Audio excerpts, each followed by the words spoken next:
Welcome to the King of the Court podcast with Ben Riggs and Ben Staten. Welcome to the King of the Court podcast. I'm Ben Riggs. This is Ben Staten. Yep.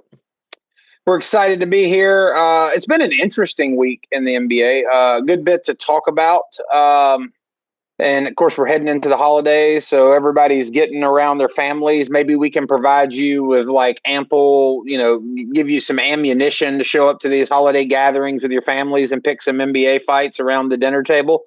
In fact, I'll go ahead and kick us off with one I was thinking about earlier. My brother-in-law, my nephew, they're basketball fans. They were in town. I was just kind of talking with them, and as a thought experiment kind of turned into a question. I mean, I think it's obvious Wemby is kind of the front runner for the Defensive Player of the Year. I mean, so much so he's been the front runner since before the season began, and feels like every day he goes on, like he's solidified his spot in the pole position. But one completely unexpected thing, not one person on the planet called this. Dyson Daniels is averaging damn near 4 steals per game. Now, I've seen Dyson play a lot because he was with the Pelicans. Dyson Daniels has always been a really good defender, but not like this. I mean, he has been the type of perimeter defender that Atlanta's needed for a long time. I don't think anybody ever foresaw Dyson Daniels performing at this level defensively. Do you think it is at all possible that if Dyson Daniels keeps this pace up, he could overtake Wemby for Defensive Player of the Year? I think there's a chance for it. I mean, you average 4 steals a game, it's going to be in the conversation. I mean, the reason why we had separated Wemby was the deterrence, but also the fact he averages about 4 blocks a game. That's the big difference factor right now. When you watch a Spurs game, their players will not even look for shots around him. Like Steph Curry in the game yesterday, he faked Wemby out and didn't realize he'd done that because he wasn't looking up at the hoop. He was, he had an open basket because Wemby went the other direction. He is, he provides more deterrence of any player I've seen, honestly, at least in, since the 90s. He's just, it's like peak Olajuwon might be the last one I can imagine. I don't know, man. I agree with you completely. I think Dyson Daniels, and it's not just steals, it's also deflections. I don't remember the exact stat. It's something absolutely stupid in terms of the number of deflections. Like that. It's unreal. You just can't really do much with the ball around him right now. But there is a difference. It's sort of a direct impact. And you don't get the same type of deterrence. You probably, the best you could do in terms of trying to comp Wemby's deterrence with Dyson Daniels is trying, forcing teams to force switches and stuff like that. But all that's pretty common. You just don't see the level of deterrence anywhere near, I don't think, in NBA history. I don't think you see the level of deterrence that Wemby provides. You're talking. Remember that play last year where they had the 3-on-1 fast break and Wemby just stood in the middle of the court and everybody was just like, "Oh well, screw it. We'll wait on everybody to get down here and we'll set up our half-court offense." Turned around and walked and headed back. It was one of my favorite. All 3 of them did. Yeah. Yeah. It was the most bizarre thing I've ever seen. I mean, it makes sense. The crazy thing is, I think they all made the right basketball play. But so I agree with you. I think when you factor in the deterrence, which is hard to quantify because there's not a stat for it, that there should be. Maybe Wemby will necessitate that stat. But I do feel like Dyson Daniels deserves a little bit more love. I mean, the guy has been playing out of his mind defensively this year, and he's actually been pretty good offensively too. But he's averaging about 10 a game. No, he's actually averaging more. 15, I think. 15, yeah. No, he's a good player. I think that they got Dyson Daniels and 2 picks for DeJounte, right? And 2 first. Yeah, and I think it was I think it was 1. But at any rate, I think this is one of those. That looks a little rough. Yeah, to me. I see this as being something that, with the exception of the DeJounte injury, right? I have no doubts about how well DeJounte will fit in New Orleans. I have doubts about what fitting in means simply because of all the injuries and their inability to keep anyone on the court. But like, I seriously doubt New Orleans is ever at any point going to regret acquiring DeJounte Murray. I think he'll play fine there. The issue, or it's not like the issue in New Orleans has nothing to do with DeJounte. It's everyone else, primarily Zion. Like one game, Yeah. You can't blame him. I think this is I think this is one of those trades where both sides are happy with the outcome. Speaking of Wemby, the reigning Rookie of the Year, we've had a couple of rookies. I mean, obviously one of them is Dyson Daniels' teammate, Zachary Richache. Put a little French flair on that name. I think you could probably having lived in France for some time, you could probably do it more justice. That's the New Orleans version of French right there. Yeah.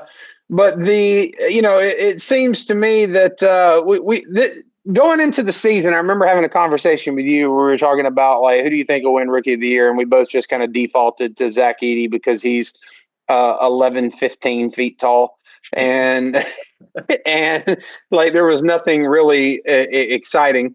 Richache has been pretty good for Atlanta, but you've had a couple of guys here lately really come on hard, and Dalton Connect for the Los Angeles Lakers, and Jared McCain for the Clippers. Why don't you start talking about a little bit about McCain? He's fantastic. He reminds me of a young CJ McCollum in that he is a dead-eye shooter, not really the most gifted athletically, but is so smart that he can create his own shot. He plays with incredible tenacity, intensity. He's very, as I mentioned before, he's really smart. And he's also fearless. I mean, with McCollum, he didn't get much run his rookie year, but his sophomore year, I believe he went from 5 points to 20 points a game. And McCain, I think that he kind of got thrust into the action because the Sixers are the second most injured team in the league after the Pelicans. But I believe are collecting insurance from all the injuries at this point. We'll circle back to that later in the podcast. that has been a grade A 5 alarm, category 5 dumpster fire up in Philadelphia. But the one silver lining has been Jared McCain. Yeah, and I think that one of the things that's most impressive to me about how he's playing is that this is a guy who only had 1 year of college. And typically guys who've had 1 year of college who are undersized shooters, they have a really, really long sort of ramp up to being able to play with against NBA athletes. That it's just the closing speed is so much faster. Their ability to create separation is really impacted. And he came into the league from day one and looks like he is eternally comfortable, just, on the court. Has no problem, he's very fearless. He has no problem, basically attacking even some of the best defenders in the league. And he isn't relying on any, as I mentioned before, any athletic ability. He's not relying on an explosive first step to get his shots. And that, to me, leads me to believe that what he's doing right now is going to be he's going to be able to replicate that going forward. I don't think this is just a fluke. I think that this is a guy, if he's given the opportunities, could average 15 to 20 points a game. He's that good of a shooter. He's that smart of a player. He's one of those players who already knows how to create space to shoot without necessarily having to even dribble. He can create it. He can use his body to create separation. I've been really impressed. Now, the flip side about that, his athletic limitations and his size limitations make him pretty vulnerable on defense for anyone who wants to attack him. He is, and it's a thing that is also reinforced by the fact that the Sixers play Maxey next to him, and so they have a really we're going back to the CJ McCollum reference. They got like an Atlanta or Yeah. Portland circa CJ McCollum style Yeah. defensive backcourt. It's just very small, and without a healthy Embiid in there, he kind of gets roasted. So I think that there could be some limitations on there. But that is, and I don't also know how much of a real point guard he is. If that makes sense. Like, he's much more of a shooting guard at this point. Yeah, but I don't think they need him to be a point guard with Tyrese Maxey out there. I agree. I agree with that. But no, to me, he's the clear front runner at this point. He had a stretch of 6 games in a row where he averaged 20 points a game on efficient shooting. He, more than any other player on that team, has been carrying the team over the last 7 days. Last 7-10 games. I've been really impressed with him, and I think he has clearly separated himself from the pack with Dalton Connect. I think you're going to talk about next. Being firmly ensconced in second place. One thing I think that is similar between the two guys. First of all, they were drafted right next to each other at 16 and 17, I believe. Yep. But one thing that I do think kind of has them, or is also similar between them is that what you said about McCain, I agree with. Like, this is what he's doing that's working for him on the court is something that you can easily see played forward. It's going to continue to work for him. He's an elite shooter. He's shooting at 42% from three, I think, 48% from the floor. So he's doing this, from three efficiently, and pretty efficiently from the floor. And I think what you've seen from Dalton Connect is very similar. I think the success that Dalton Connect has had is something he'll be able to replicate moving forward. Now, his style of play will be a little bit more streaky. He's not going to come out there and every single night just light it up. But he's going to have more of those nights like he had a couple of nights ago, actually back-to-back games where he had 37 and 27 in back-to-back games last week. He'll have more of those when he gets hot from three. But the thing that I think is different for him versus McCain, theoretically, is that, and it's in terms of, we're kind of talking about the rookie race. I agree with you. McCain right now is firmly established at number one. I would have Dalton Connect at number two. It kind of depends in terms if you're trying to figure out which of those two guys are going to win the Rookie of the Year. It kind of depends on what you think is going to end up happening with Paul George and Joel Embiid. Because if Joel Embiid and Paul George, come back, and I fully expect both of them to come back, obviously. But the question is, come back as what? Is Paul George going to constantly be in and out of the lineup all season? Is Joel Embiid going to look like Olympic Joel Embiid, just sort of laboring up the court every night, unable to do anything? And eventually, the Sixers are just going to have to make the decision to get points where they can, and that's going to be McCain. I seriously doubt that. The reason I'm saying all this is to say that I think that McCain is in a spot with Maxey, George, and Embiid, where once that team is healthy and everybody's on the court, whatever that means for the Sixers, the number of shots available to McCain will go down. Whereas what Dalton Connect does, the Lakers absolutely have to have. And I don't think you can find anyone else on the Lakers roster capable of doing that except for maybe their coach. I genuinely don't think that there's even another option on the Lakers team to give them. I mean, LeBron's shooting the ball well from three, but that's not the type of volume 3-point shooting you're looking for. So I think that Dalton Connect may actually be set up this year to have a lot more success. I don't know. I'm kind of confused about where the Lakers are and who they are as a team. But I am not confused that Dalton Connect was tailor-made for the role that they're going to have him playing.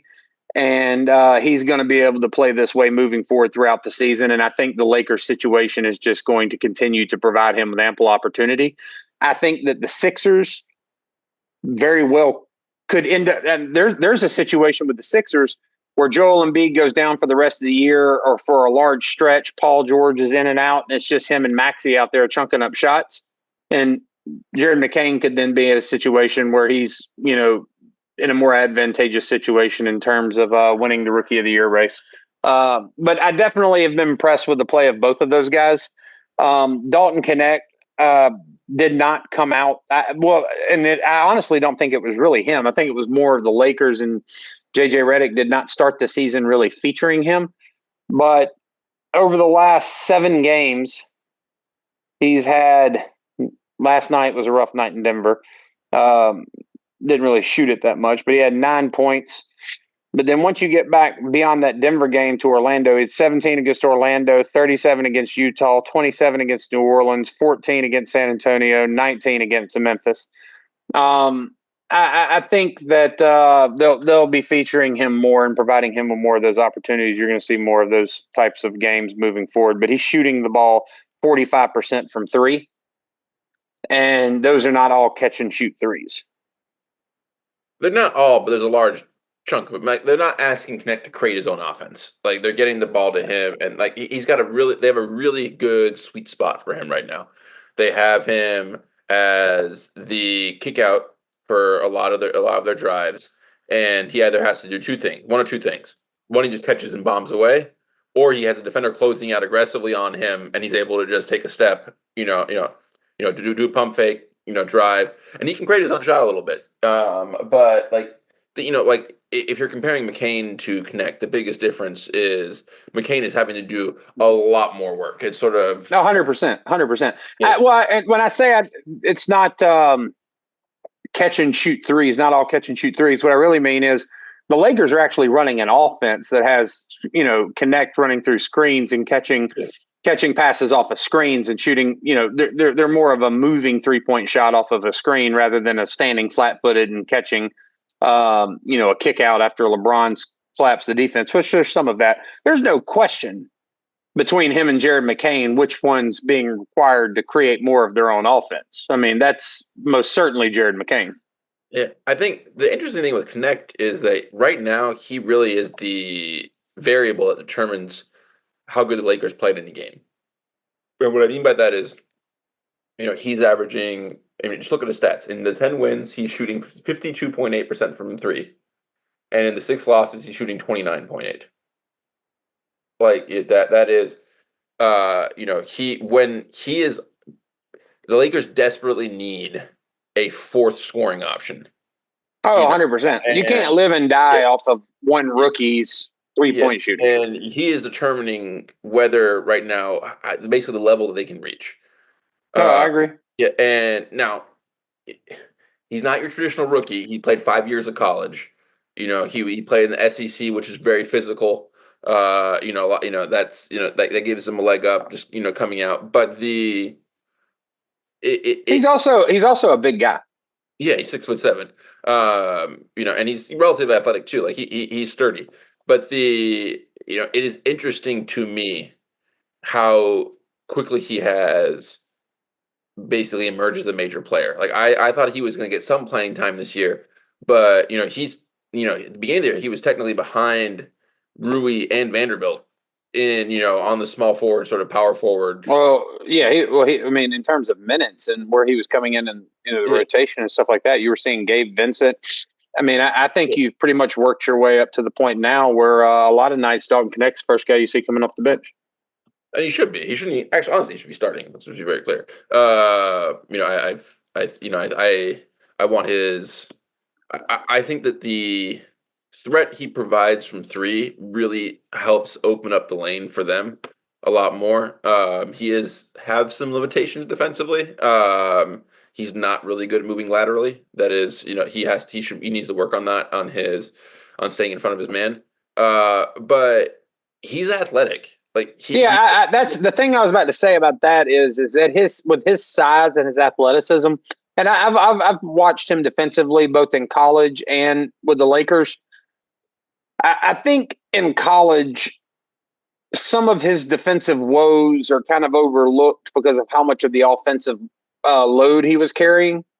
Yes. And there wasn't as much of an emphasis for him to correct that. It was just, make it respectable, Dalton. Make it respectable. He was the entire offense for the Tennessee team. But in LA, I think there's more of an emphasis for him to, contribute more defensively, and I think he's capable of it, and I think he's working in that direction. So I'm not really that worried, particularly when you think about him being a rookie. Like there's just going to be some time for a rookie to adjust defensively to the pace of play and the physicality of the NBA. But Yeah. I mean, I think that you're 100% right when you say, like, most nights Dalton Connect's play can determine the outcome, or does determine the outcome of the game for the Lakers. And that's basically what I meant when I said, like, he is in a situation that is going to afford him every opportunity to win the Rookie of the Year race. McCain could be in that situation. But let me be very, very, very clear. If the Philadelphia 76ers are in that situation where they're putting the ball in McCain's hands that much for enough of the season for him to win the Rookie of the Year race, the Sixers have imploded. So circle back at the end of the podcast, because we're going to definitely be touching on that subject. But you follow what I'm saying there, right? Oh, like 100%. Yeah, I think, and before 100%. Like this is a player who wasn't going to get minutes this year. He was supposed to be a project. He was supposed to be a project. He was not someone who was supposed to be in there, a major piece of their rotation. There is one other rookie I do want to mention, and not just because I'm a Spurs fan, but Stephon Castle has been fantastic. Oh yeah. No, he's been great. Yeah, and he is already he's 19, but he is 6'5", 6'6", and sturdy, like really strong. And last night he had Curry locked up in shackles for large chunks of that game. He moves really well. He is already an elite defender. He's an elite defender on ball. He's an elite help defender. And the part that's been most impressive is honestly he already has a really, really solid deceleration game. Like, he's a good athlete. He's a very solid athlete. But when he attacks the rim, he is not trying to explode by his defender. He has sort of a Luka style where he tries to basically stop and wait for his defender to go by him, and instead of trying to jump over them. And he, even from day one in summer league, I think we even talked about it. It was remarkable to me that he plays really under control for a rookie. A lot of rookies, especially rookie guards, are really sped up. The game's faster than they're used to. They're playing. They're a little nervous. They're playing against their idols. Lot of stuff. But he's playing with his. Yeah, he's playing with his. But he is, he plays very deliberately. He knows the spots in the court he's trying to get to. When he makes a mistake, he has. I mean, you saw this in the game. It was a play. He airballed. He had a bad air ball, and he went back and immediately got the ball back. He stole the ball back. In transition, he doesn't dwell on his mistakes. I've been really impressed with him. I think he has clear all-star potential. I think the real deciding factor for him has been the question mark since college, which is he going to be able to develop his outside shot? Yeah. And he shows potential for it. Like he makes. He's made some pretty.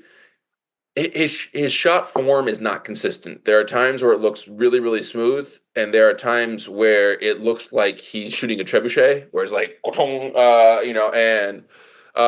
which leads to like weird variations of like him airballing, and missing the hoop by like 3 feet, and or him like swishing it. It's sort of he needs to work on that.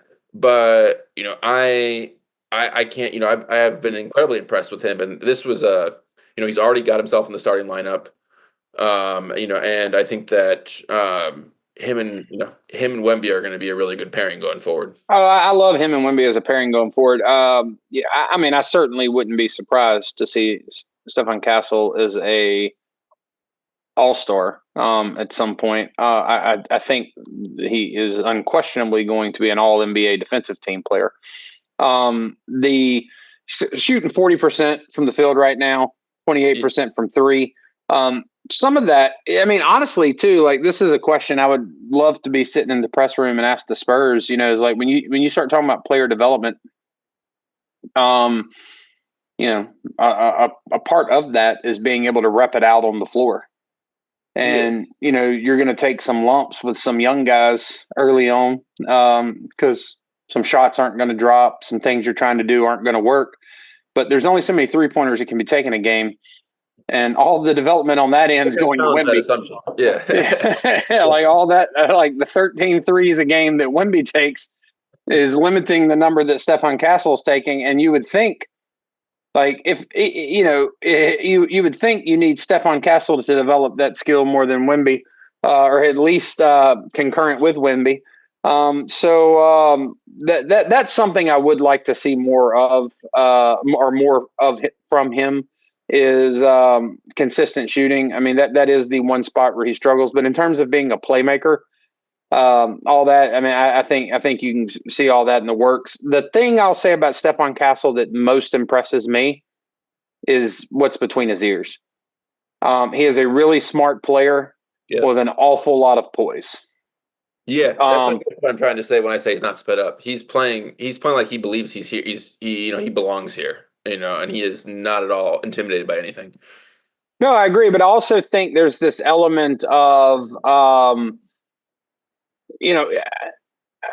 sometimes I think like you can just get out of the moment, and it's about things other than what's in front of you. It's about trying to prove something to this person or that person, or to the media or whatever, or to a coach or whatever. And when you can get past all that stuff and you can come back into this moment and you can focus on what's in front of you, what the task that you're being charged with, and make sure that you execute every little detail within your sort of sphere of responsibility to the best of your ability, like everything slows down for you and you start to see things clearly. You don't get sped up. You don't get nervous. You don't feel overwhelmed because you're just tackling the details that are right in front of you. He very much seems to be a guy who just intuitively gets that. Yep. 100%. And you see it, like you see it manifest in the way that he plays. I really like Stefan Castle. And at the beginning of the season, I was one of the people who believed that you would see the Spurs significantly improve their win total. We'll circle back to this later in the podcast as well, but I think that they are on pace to accomplish that. They're on pace to get 40 wins right now. And I think that that is in no small part attributable to Stefan Castle and some of the perimeter 100%. Defense he brings to the team. I don't think that you can say the same about another guy that we're going to talk about next, who actually didn't play that bad tonight. But 15 points on 37% shooting, 30% from three. That was not what I was expecting from Tyrese Haliburton this year. The 8.5 assists, that's nice. That is sort of what I expected from him. But, I mean, honestly, man, after being with Team USA for another stint, after the rookie year that he had, after the deep run that they made in the playoffs, I honestly believe that you were going to see a major step forward for Tyrese Haliburton. And it looks like he's kind of hitting a wall a little bit. Either hitting a wall or just in a profound shooting slump and really struggling to pull himself out of it. But I don't think that the Indiana Pacers have any chance of going as far in the playoffs as they did last year, unless Tyrese Haliburton returns to form and actually is a little bit better, because I think there's going to be more competition in the East this year. Well, I'll say that. Who the hell knows? It doesn't look like that. What do you think about Haliburton thus far? I mean, he's part of this sort of rash of guards. Another one we're going to talk about a little bit later, who got injured last year and don't seem to be able to create any separation anymore. Haliburton cannot turn the corner fast anymore. he loses all of his speed and velocity when he turns the corner. He also is not comfortable with his dribble. He's not comfortable, and Haliburton, if he's not breaking down the defense and he can't shoot really well from three, is not that valuable of a player. He cannot play defense. He's not a good defender. And what you're seeing right now is a player who has significantly regressed from the end of last year, which was already a regression from the beginning of last year. I think there is a shooting slump element to this. I think that there is also an element that some of this regression coincides with the addition of Pascal Siakam, where they changed the team from this a team that was basically running chariot races all 24/7 to a more methodical and half court team with Siakam as the centerpiece. But they have a real problem there. Look, he's young, he has a chance to do this, but they need Haliburton to be an All NBA first team level guard to have a chance to get back to where they were at the end of last year, which was Eastern Conference Finals. They need him to be like All NBA first team, 22, 23 points a game with like 12 assists. He's at 15. You think he has to be All NBA first team for them to make it to the Eastern Conference Finals? Yes. I don't think that they have any shot otherwise. They're not beating Cleveland or Boston without that. They're not beating the Knicks without that. I'd like to think that about the Knicks. I definitely think that about Cleveland and Boston. I don't know that I think he has to be All NBA first team. I mean, he definitely I think we're all in agreement. In fact, I'd love to meet the person who disagrees with us that he doesn't have to be better than he's currently playing. And they have a unique problem too, because while they have a more than capable backup point guard in TJ McConnell, TJ McConnell does not solve your perimeter shooting woes. No. And Tyrese Haliburton's playmaking, like he's still creating for his teammates. He just can't buy a bucket. No. I'm by no means am I closing the book on Tyrese Haliburton. I think Tyrese Haliburton's a good basketball player. I think Tyrese Haliburton will bounce back from this. I'll just be curious to see what year two for Tyrese Haliburton or year two in Indiana. Like I'll be curious to see what that looks like. Right now, TJ McConnell is a more efficient point guard, effective point guard than Tyrese Haliburton. He was last year in the playoffs. I know. I told you that last year. He was the better point guard for them in the playoffs for large chunks of the playoffs last year. Haliburton got hurt at the end, but this, if Haliburton doesn't have his elite shooting and he's not able to get into the lane efficiently, and he has severe limitations as a player, and McConnell, he's getting up there in years now, but he can still get into the lane at will. He is one of the only players in the league who can break down defenses without having any type of outside jump shot. He is the best. I think he's pretty clearly the best backup point guard in the league right now. I think the problem with McConnell though is that McConnell at his best doesn't get the Pacers anywhere near where they need to be. You need Tyrese Haliburton at his best. I completely agree. This is not saying that McConnell is an all-star. This is me saying that the problem right now is Tyrese Haliburton isn't playing as well as McConnell. That's how far away we are. Again, the Bucks game earlier this week, his only contribution was as a spot-up three-point shooter. He's not directing the offense well, and they're integrating a bunch of weird pieces. By the end of last year, Mathurin had been hurt, but he kind of been excised from the rotation. They were playing Nembhard a lot more. Nembhard's had a cold start to the year. He's also been hurt. I think that Mathurin and Haliburton are kind of an awkward fit together because Mathurin is very much in the Cam Thomas mold of I will take 30 shots a game, and I think that there's it's just not working as well, not clicking as well, the whole team as it was last year. That part's obvious, and I think Tyrese Haliburton is the glue that makes that happen.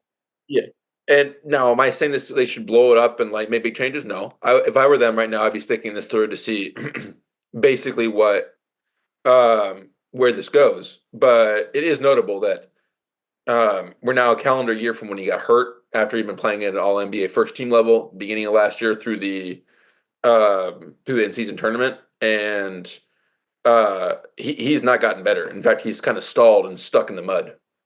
Yeah.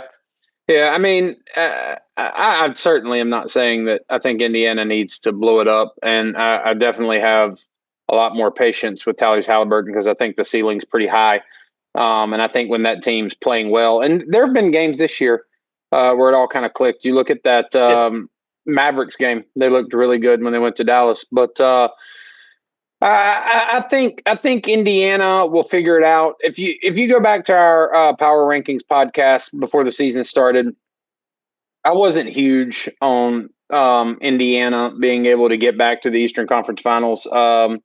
In fact, one of the teams that I was big on, I actually don't remember where I had them, but I would bet that I had the Orlando Magic. I was more bullish on the Orlando Magic than I certainly was more bullish on them than I was on Indiana.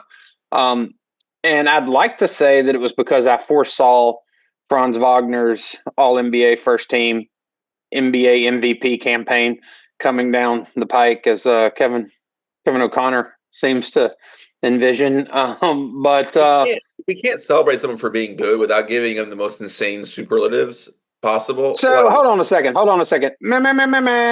you Ben Staten saying that you don't think Franz Wagner is better than prime LeBron? Yeah, no. I'm not even sure right now. I put it like hater. I don't think he's an All NBA player level. I don't think he's not an All NBA player yet. Like it's sort of a look, if he keeps this up, he's All NBA something. He's not like All NBA third team possibly, but like I mean, here's my thing though, dude. Like we're talking about a stretch of games.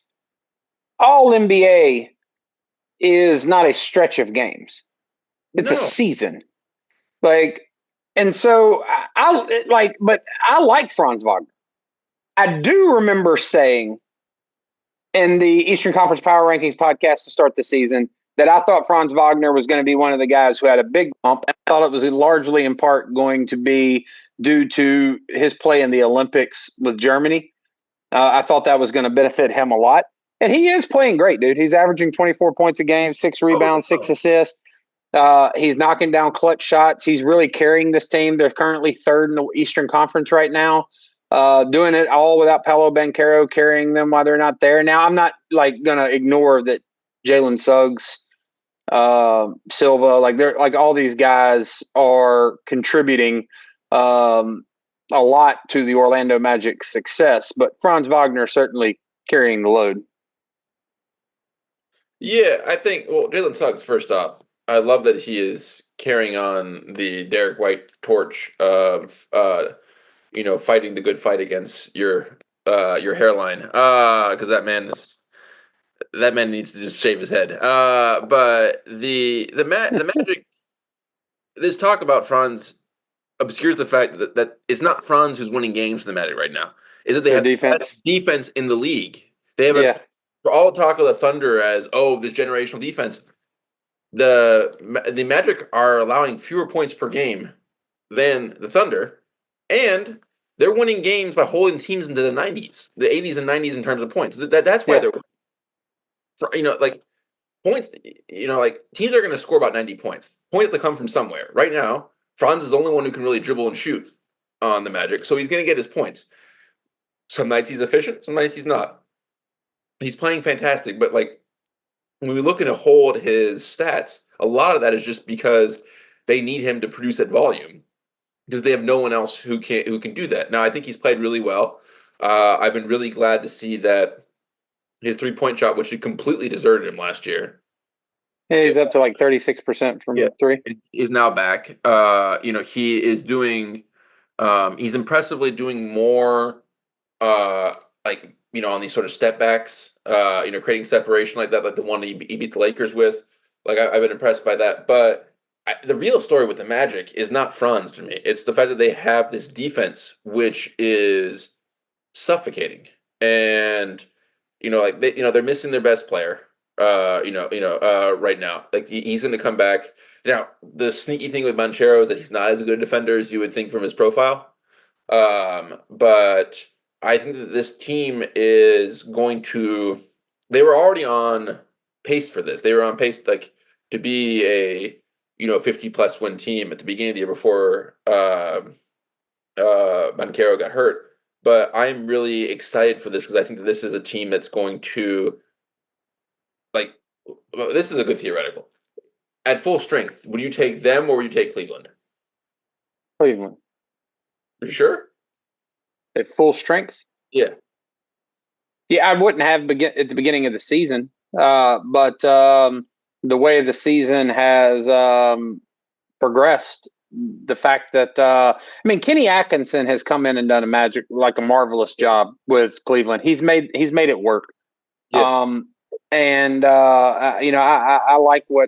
like the pairings of Garland and Mitchell were clunky last year. They're working this year. The pairing of Mobley and Allen, Atkinson's figuring out how to make it work. So, and they still don't have Strus back. So I think that. I think I'd take Cleveland. I think some of that is I think they're a little more battle tested too. But I'm not. But I think it's not a crazy discussion to have.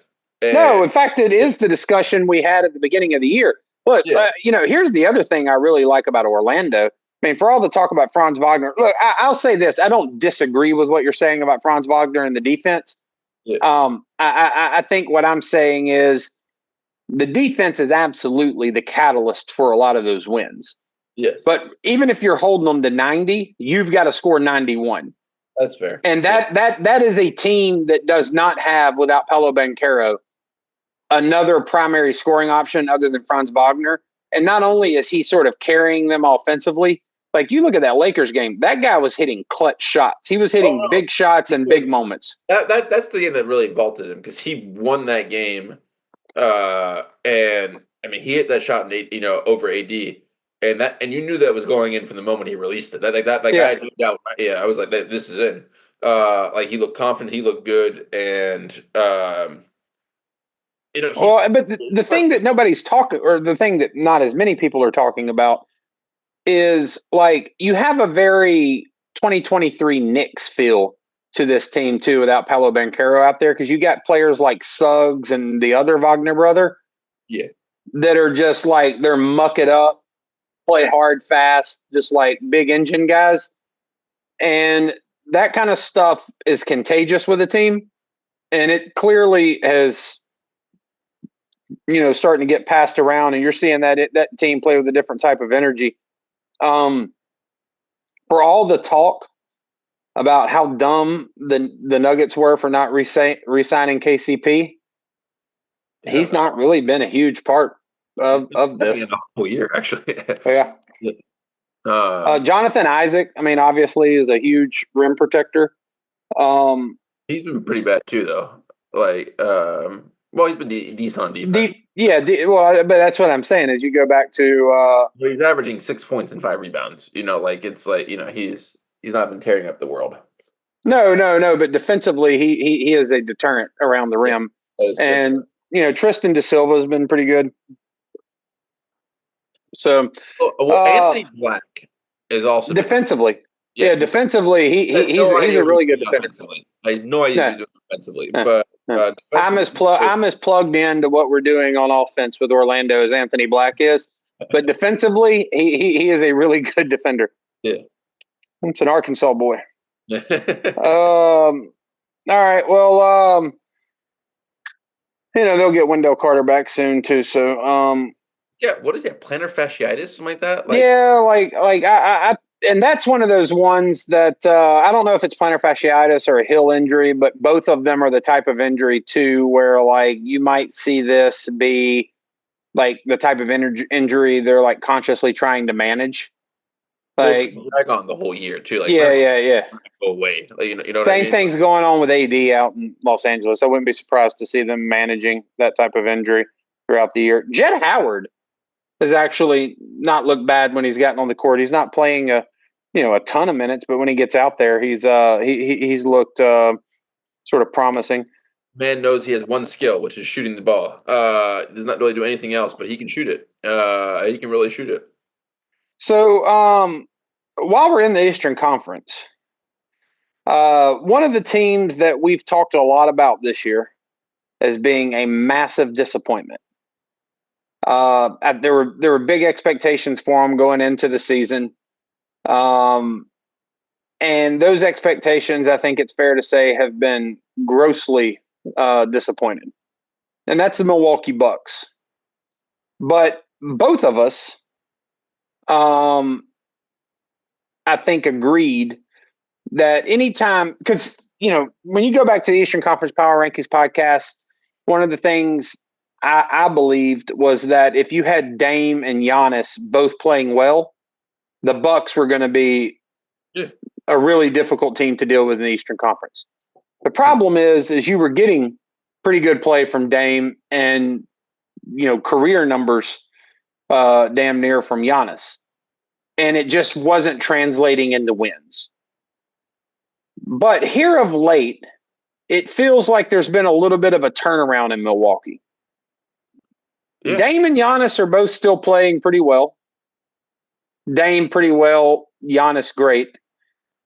So what's been the change? What's carrying the Milwaukee Bucks? As I think we're in the infancy of this turnaround, and that in a few weeks you'll see headlines sort of dominating sports media about the Bucks, early season turnaround. What do you think those headlines, as you read down into the story, what do you think those stories are going to attribute the turnaround to?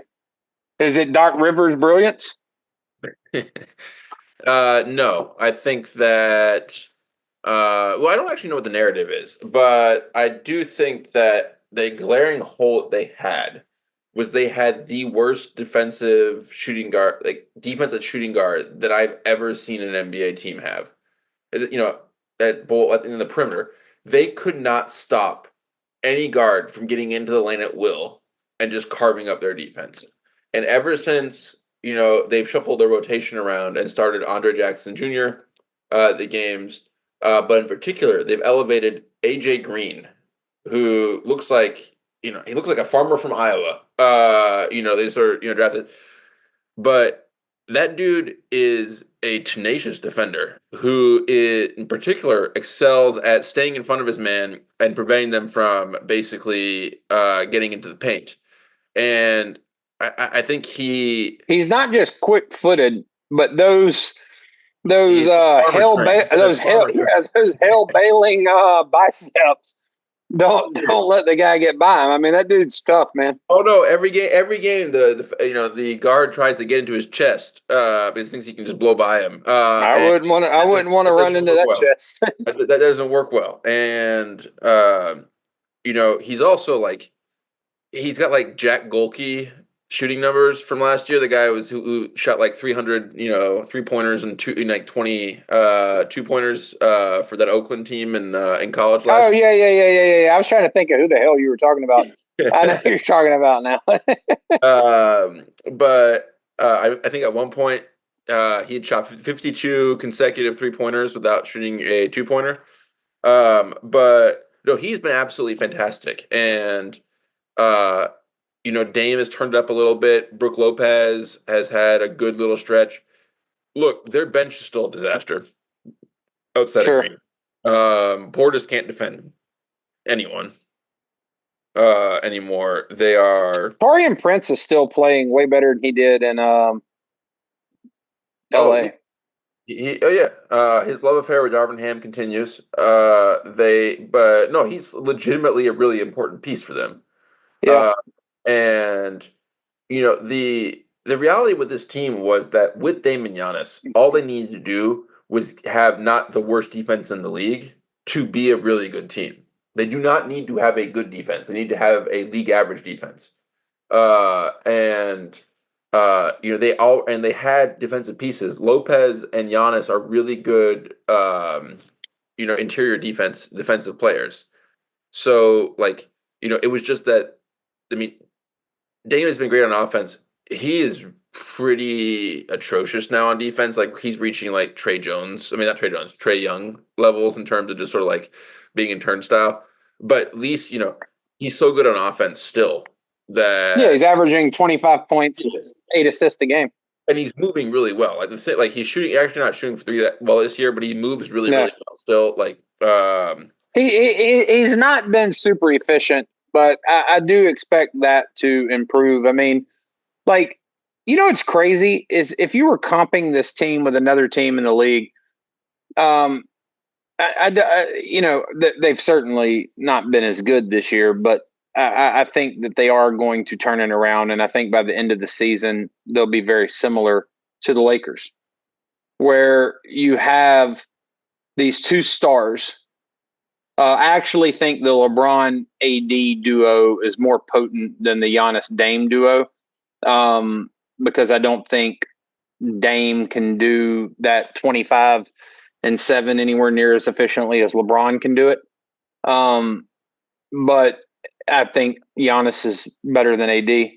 But I say all that to say that the problem is you have this really potent offensive duo in Dame and Giannis, and then you've got a handful of guys around them that are good to playable.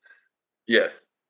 And then once you get past that handful, you're like, you're just looking around like, where do we turn from here? Like there's just nothing to pull from, right? It's just a poorly constructed roster. I think that the Lakers have had a little bit more chemistry, a clearer idea of how to make this work with LeBron and AD, and they also have Austin Reeves. Austin Reeves, I think, is a more solid contributing piece than anything you have as a third wheel on Milwaukee. But I see them as very similar. Like they're going to be a team that makes a push, gets into the playoffs because of who's on their team. You're always going to give them a fighting chance. Yep. But at the end of the day, the fatal flaw is the roster construction, and what you need to actually be a serious contender just isn't there. Now whether one of these teams make a move before the end of the season to rectify that, I don't know. I think when you look at LA, kind of what we were talking about earlier, like if this 5, 6, 7 game stretch with Dalton Connect ends up being sort of what a 7 game stretch for Dalton Connect looks like all year, maybe that's a game changer for LA. But I don't really see the guy on Milwaukee's team that has that possibility of popping like that. You know what I mean? Yep. Oh, Chris Middleton. I'm forgetting about Chris Middleton. Well, I mean, and Chris Middleton's return is imminent. This is a word. We should do a whole podcast on the word imminent. That word is getting thrown around so much lately. Everyone's imminent, but they're all in street clothes. Street clothes are the official. He's been cleared to come back, but he doesn't feel comfortable to come back. There's a bunch of weird shit. That part's really weird to me. He's been cleared to come back for a while. Yeah. He was not recently cleared to come back. I think he's been cleared to come back for a month. Am I right? I think I read that. It was just a really weird story. It was there was that part of it. There was, I mean, like people still haven't gotten over the fact that he had surgery on both ankles. Like that is like the world's largest red flag, or like actually 2 red flags. But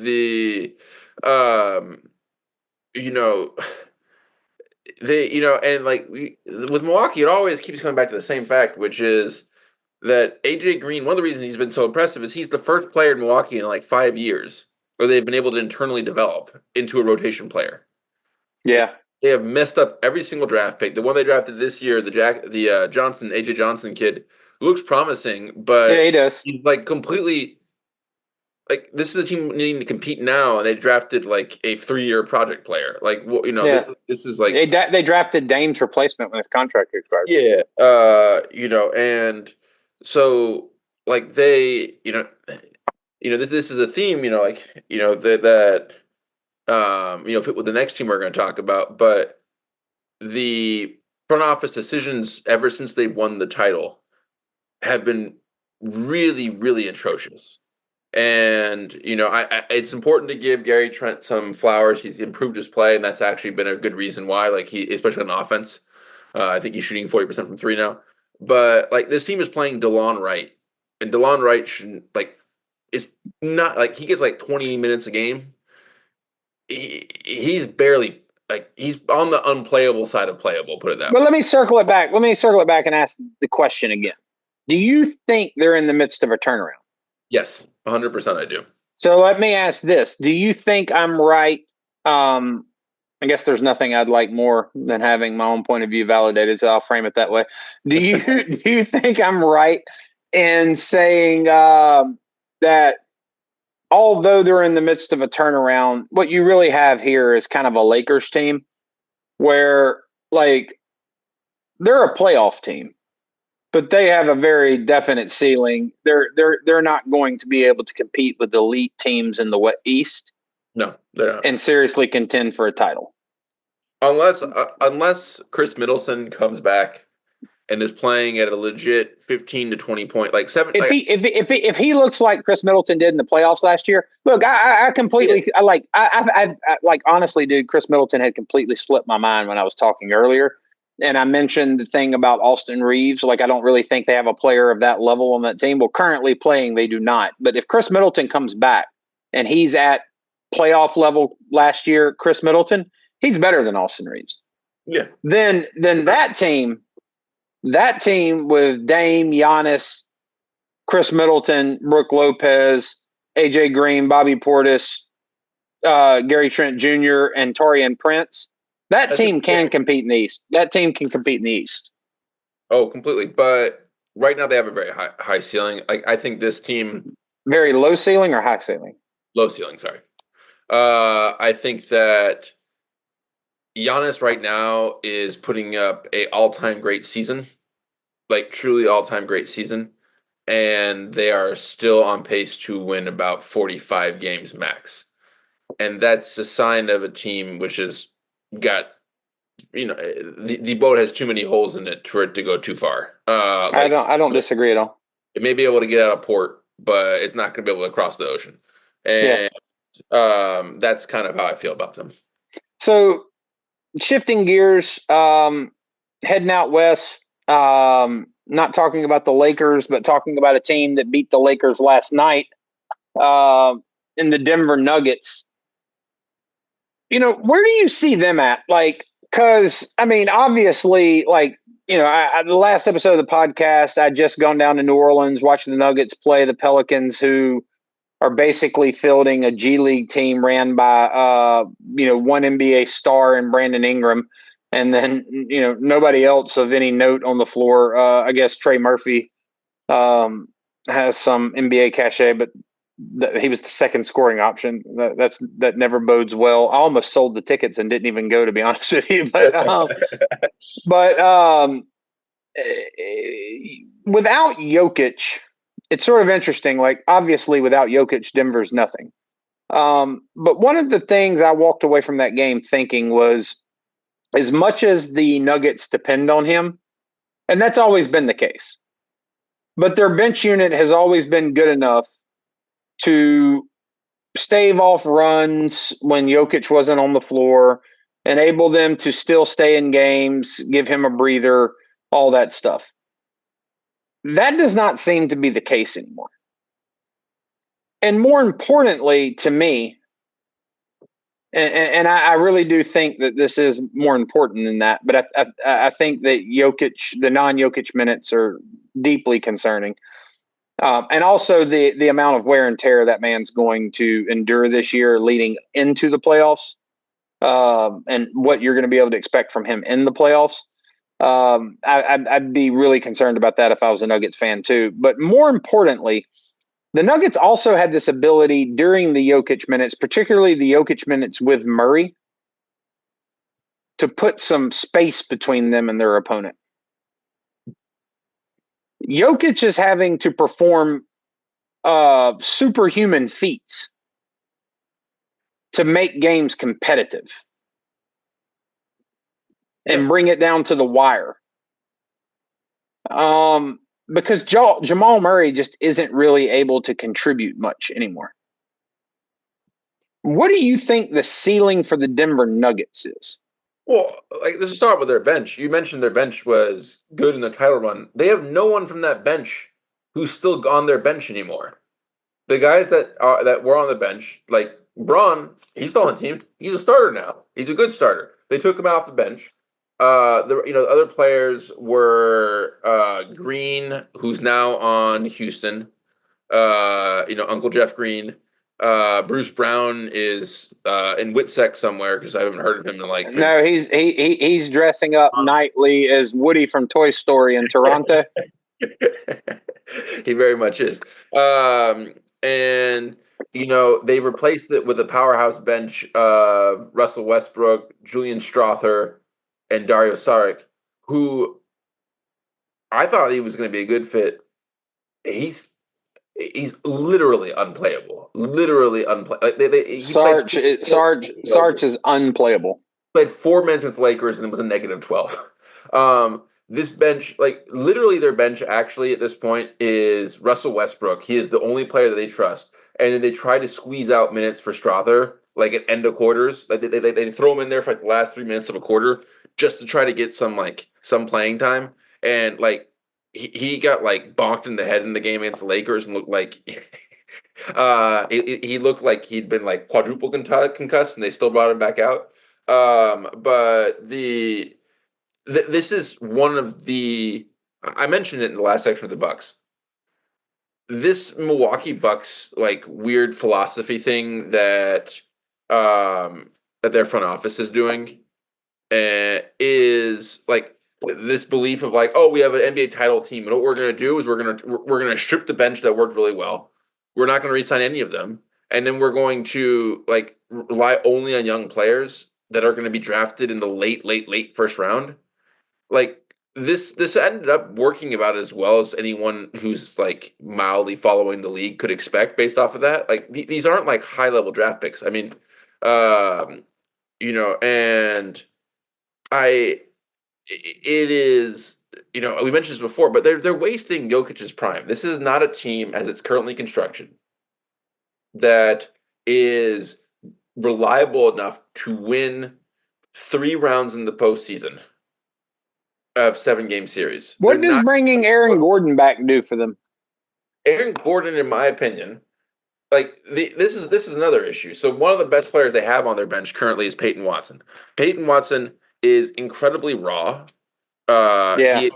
He and incredibly athletic and really good defensively. But his splits right now is he plays really well with Jokic and atrociously without him.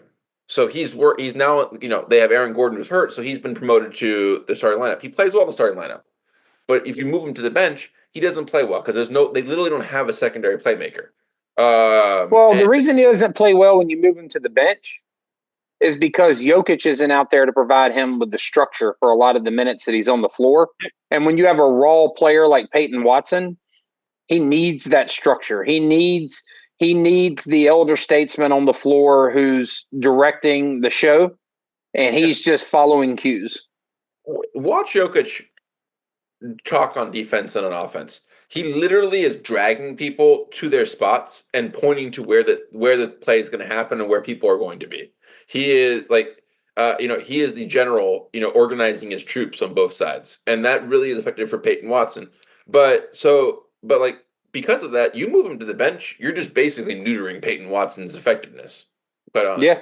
And so what do you think of Aaron Gordon coming off the bench? I think that's been my thing. I think they're going to have to bring him off the bench. I mean, I think, their bench unit is so bad. And it's not because he's not good enough to be a starter. It's because you just maximize value having Peyton Watson out there with the starting unit and the organization that Jokic provides. Whereas Aaron Gordon as a bench player is able to kind of play, real NBA basketball on his own.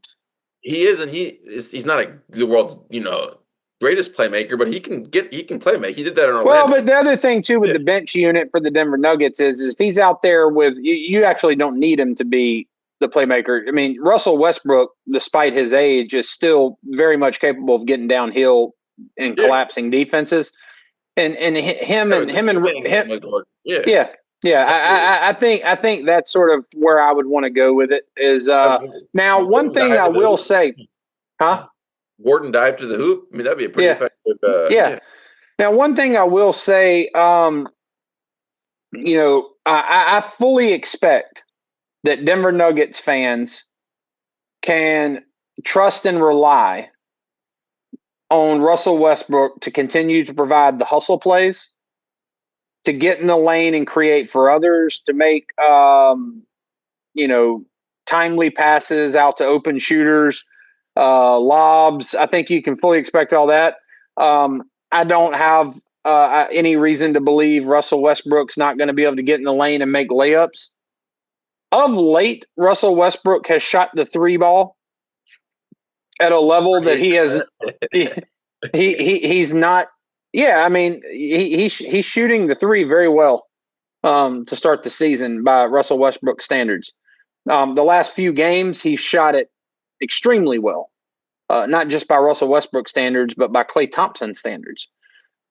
I do not think that we can expect to continue seeing that from Russell Westbrook. But I will say this, if we can, it's really, really, really hard to not have a lot of Jokic Westbrook minutes because Jokic finds him. He's the best point guard on Denver right now.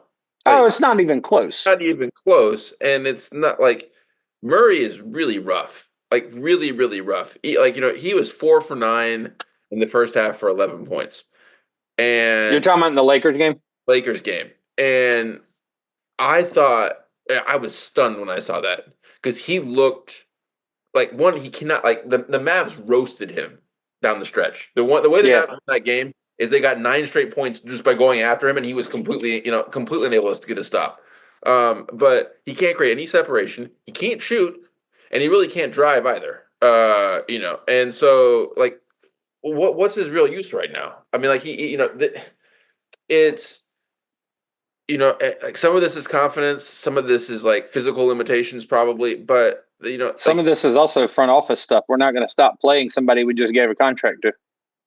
Yeah, some of this is why the fuck do you give this guy a contract when he was hurt in the Olympics? He was hurt at the end of last year, and this isn't new. This is literally a carryover from last year. There was no reason to give him a max contract. Oh, I mean, the thing with Murray that's very different. There's a bunch of players you can look around the league and say, I don't buy that Tyrese Haliburton just can't move, or he's lost a step or lost a burst. For me, when I've watched Tyrese Haliburton, it's like him missing shots.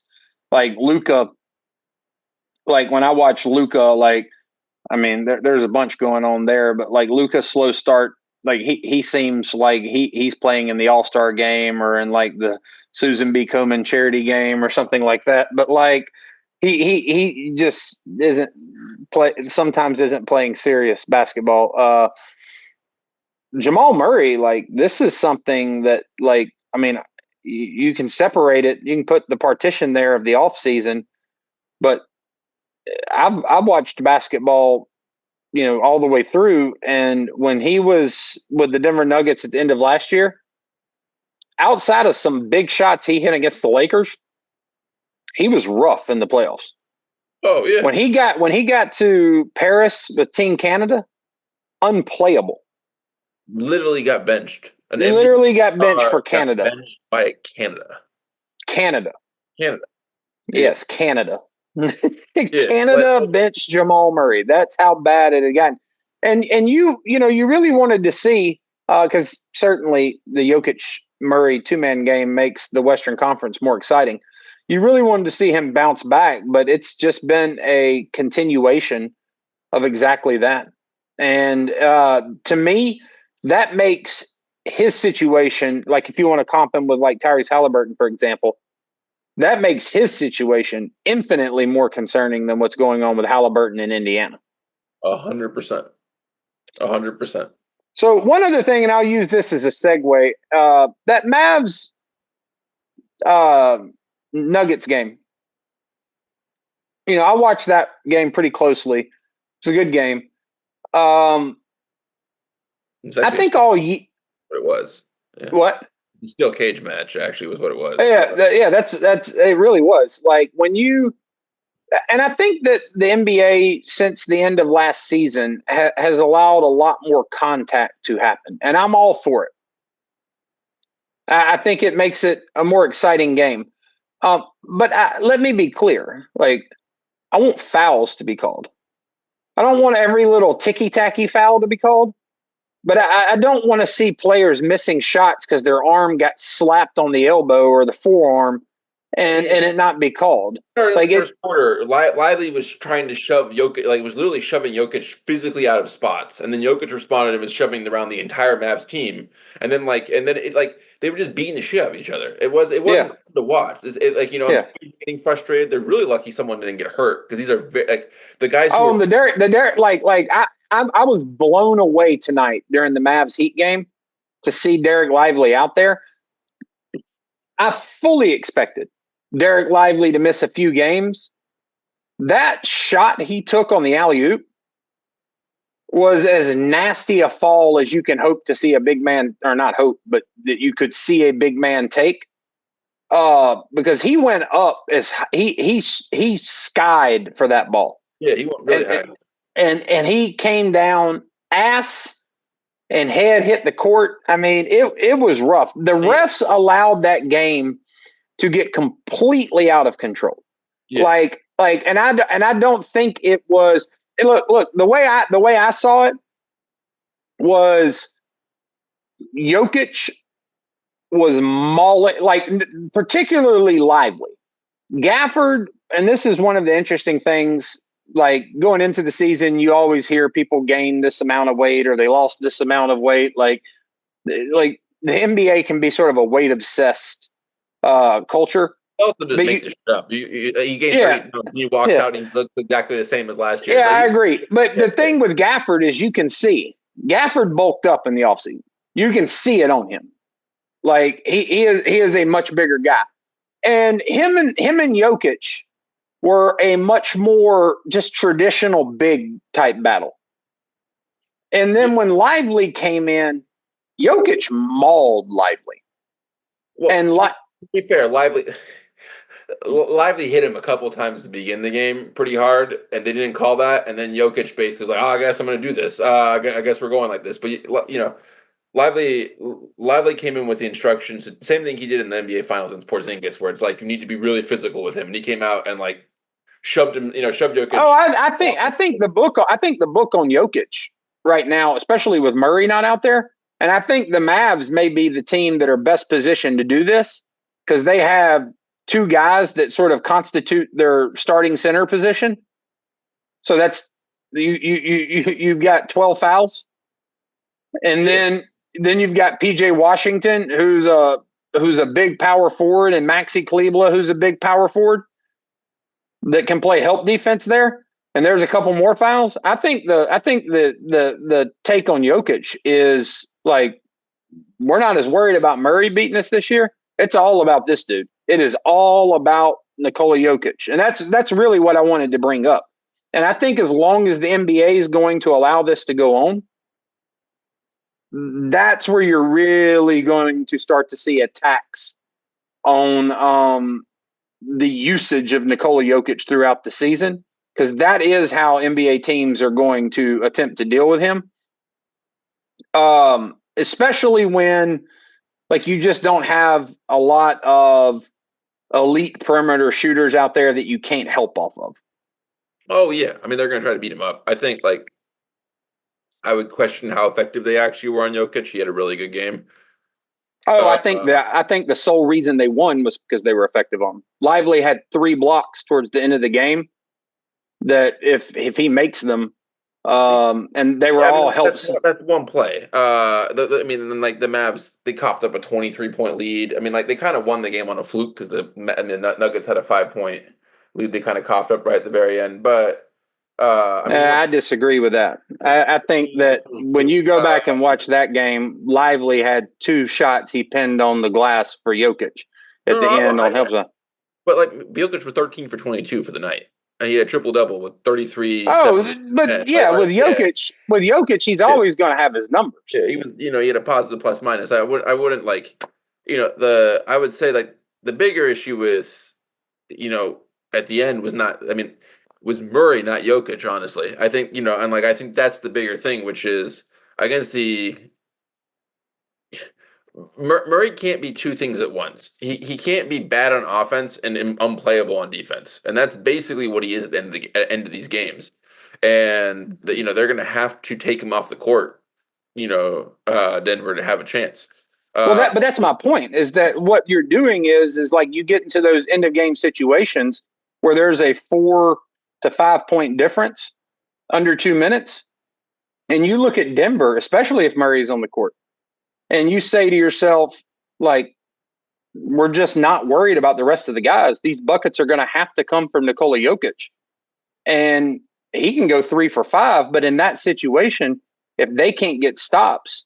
Yeah, no, I agree with you on that. Yeah, then like all I've got to do is block 2 of Jokic's shots, and that's a winner. No, I mean it was a good game. They didn't have Doncic. I think they've played like the Mavs continue to be the most enigmatic team in the league to me. They have all the talent. Their coach is just, I mean, I called him a mad scientist before. It's less mad scientist now than he just is just more mad. Yeah, more mad. It's just dumb rotations. And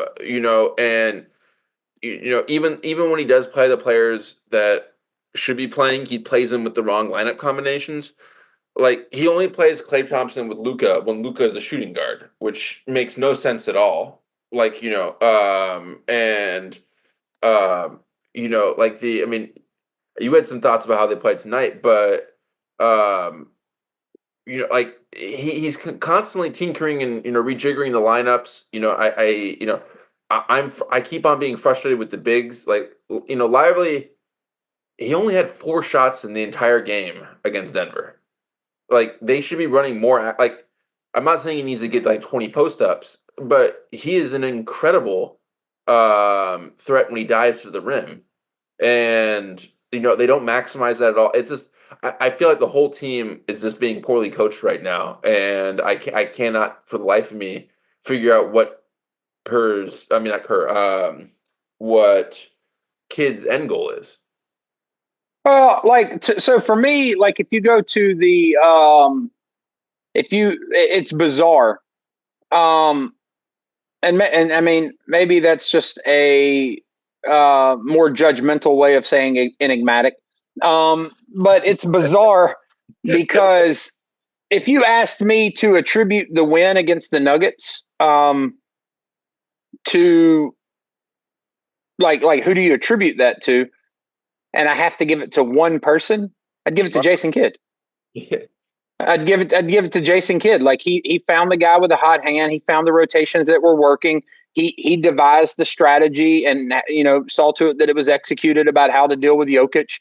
And I think at the end of the day, like it was effective. I mean, like the thing, like I mean, shit, dude.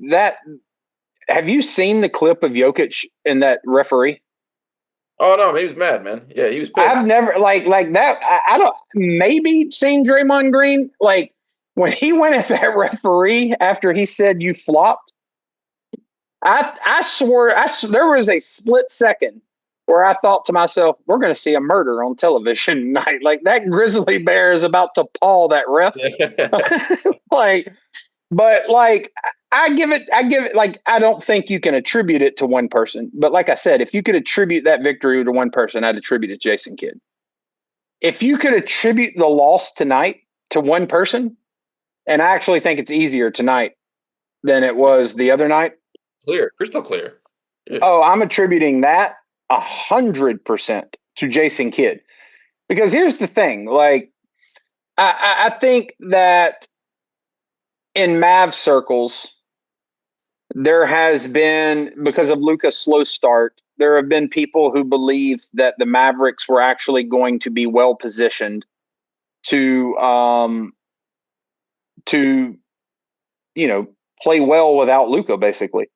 I actually think that when you go back and you look at the Denver game, the Mavs cough up that lead largely because, or I'm not going to say largely because they don't have, but like in their case, they do normally have a very large elite ball handler on their team who can withstand defensive pressure, like on ball pressure, and not be sped up by it. And in the absence of Luka Doncic, you saw the backcourt start to break down, turn the ball over while dribbling, turn the ball over trying to pass out of compromised positions, get sped up, throw the ball out of bounds, take bad shots. I think that the Dallas Mavericks would have benefited an awful lot in that game from having a large ball handler. And instead, and this is a huge, I'm not even talking about Luka scoring, which even slow start Luka's a 28 point a game guy, right? So like clearly they would have benefited from having that on the floor. But I'm not even talking about his scoring. I'm talking about his size and his poise and his ball handling ability. But here's what ends up happening. Because one of the things about the Denver Nuggets roster that I think is really, really, really important in terms of like a asset that they have, Peyton Watson isn't like, if we had an all NBA block team, he'd be on it. Oh, that man he's got amazing timing. You take Chet and Wemby and set them aside, and he's in the discussion for the next best blocker. Would you agree with that? Oh, yeah, 100%. Yeah, like I like block on Shea where he gets the ball at the apex. Right? Yes. That's the in the restricted area version of that Zion block from college on the 3-pointer. Oh yeah, yeah. It's the greatest block I've ever seen. Honestly, that one where. Yeah, let's not talk about that because it just dredges up frustration about never going to see that son of a bitch in New Orleans play, but. But like the thing about Peyton Watson that you cannot say about Chet or Wemby, you isolate Chet or Wemby on Kyrie Irving on the perimeter, they can't keep up with him. Yeah, no, he just dribbles. Yeah, Peyton Watson can. Yes, Peyton Watson can stay with him. Like those feet move quick. I didn't know this, but Kyrie apparently years ago, when Peyton Watson was in high school, had invited Peyton Watson to come out and work out with him during an off season. Really? So he knew him well and had trained with him and all that. So they actually had a relationship. Peyton Watson was talking a lot about it after the game. He'd gotten a signed Kyrie jersey after the game the other night. It was actually a pretty cool story to hear him talk about. But I think it was KD and Kyrie Irving brought him to work out with him. But that's a huge asset for Denver. But one of the things that you see with Dallas in the absence of Luka is it forces Kyrie into that primary scoring role where against certain teams, it depends on who you're playing. Like if Peyton Watson doesn't play for Denver, he probably doesn't have the same type. Jamal Murray isn't doing it. Like Christian Braun's not long enough. He doesn't Kyrie Irving's still going to be able to get that mid-range jump shot off on Christian Braun. Yeah. Peyton Watson contests that as well as it can be contested. And you force Kyrie Irving without Luka Doncic into that primary scoring role. And if he goes up against bigger, stronger defenders, saw it again tonight, Jimmy Butler.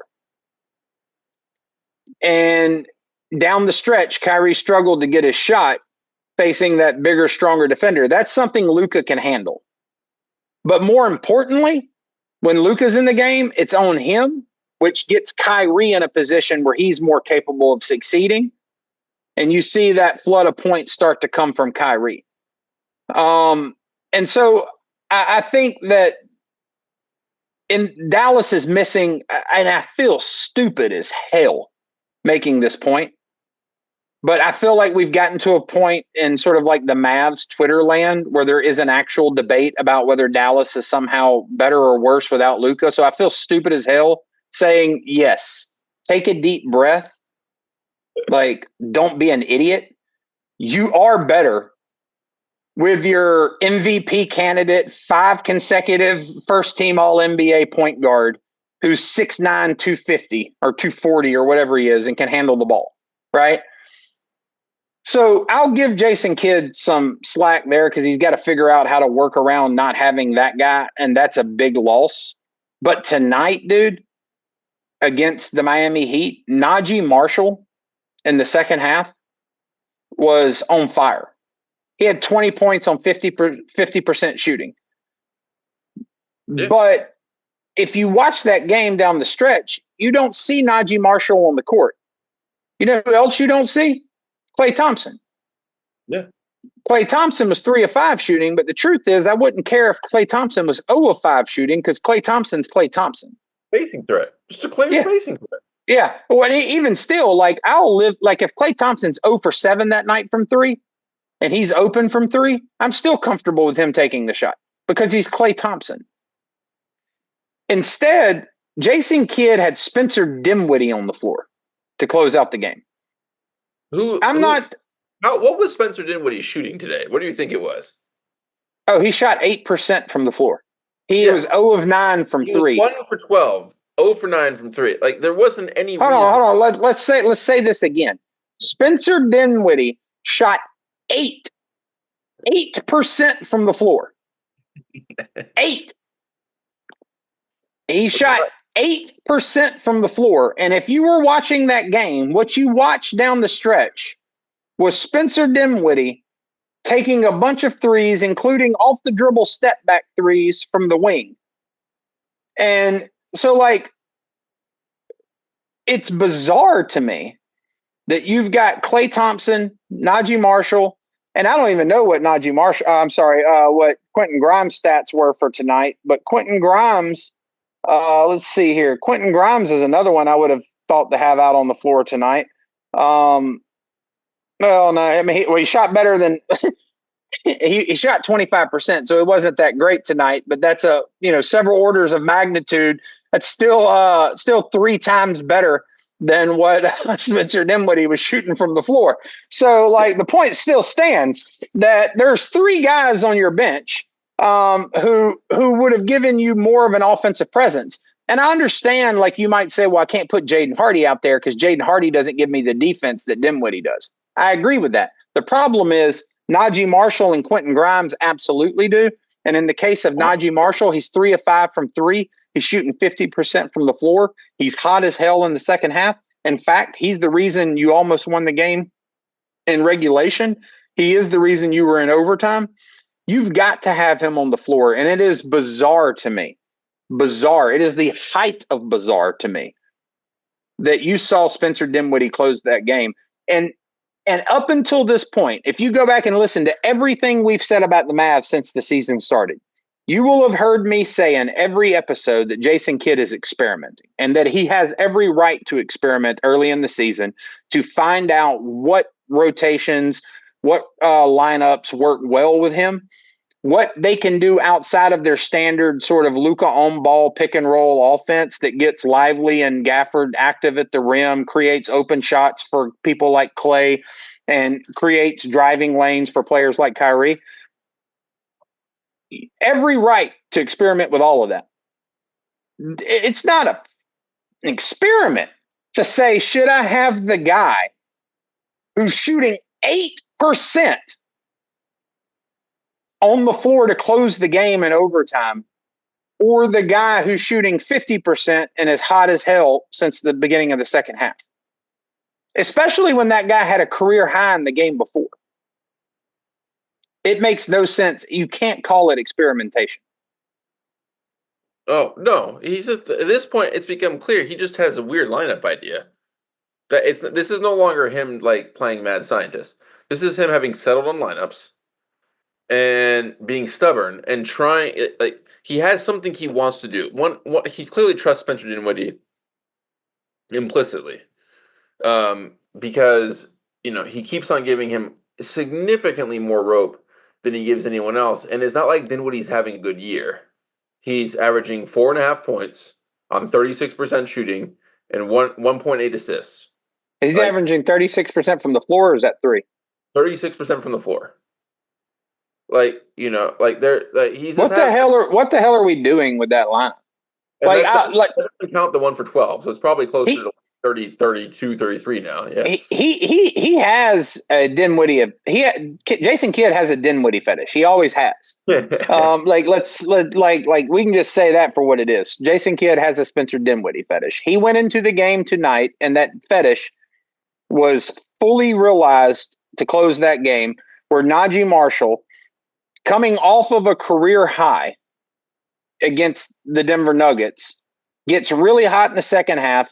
I think he had 1 point in the first half, scored 19 in the second half, was shooting 50%, was 3 of 5 from 3. He's a really good defender. And you chose to go with Spencer Dinwiddie, who then proceeded to chunk up every imaginable variation of 3-point shots that can be conceived.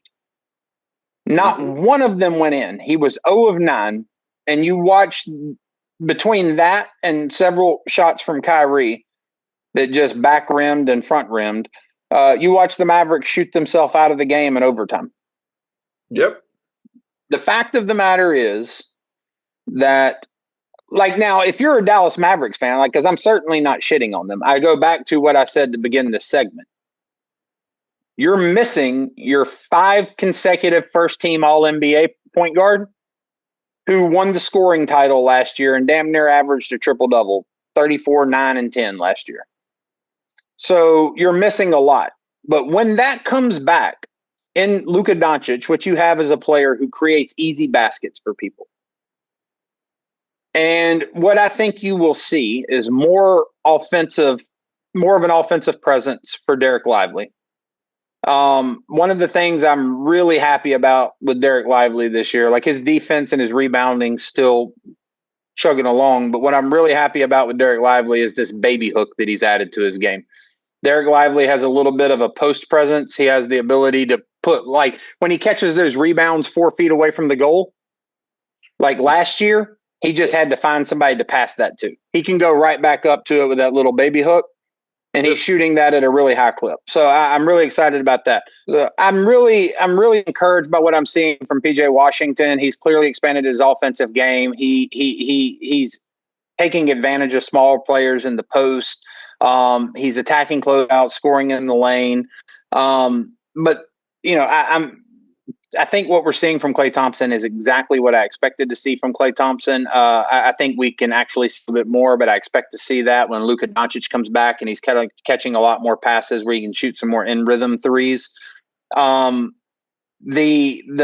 player that you have to be head over heels in love with if you're a Mavericks fan, and what I think right now is winning the race for best offseason acquisition for Dallas, is Najee Marshall. Yes, he's been fantastic, especially the last 5 games. If you go back and you listen to the podcasts we had at the beginning of the year, sort of these preseason preview power ranking podcasts where we talked about the Dallas Mavericks, I don't know that we said he was the biggest offseason acquisition, but we were very, very bullish on Najee Marshall. We watched him a lot in New Orleans. He's a guy who brings some attitude to your team, but he is a really, really, really, really good attacker. Like, he gets downhill, scores at the rim. He is a much better 3-point shooter than he has been this season. But over the past 2 games, you're starting to see him come alive from the 3-point line.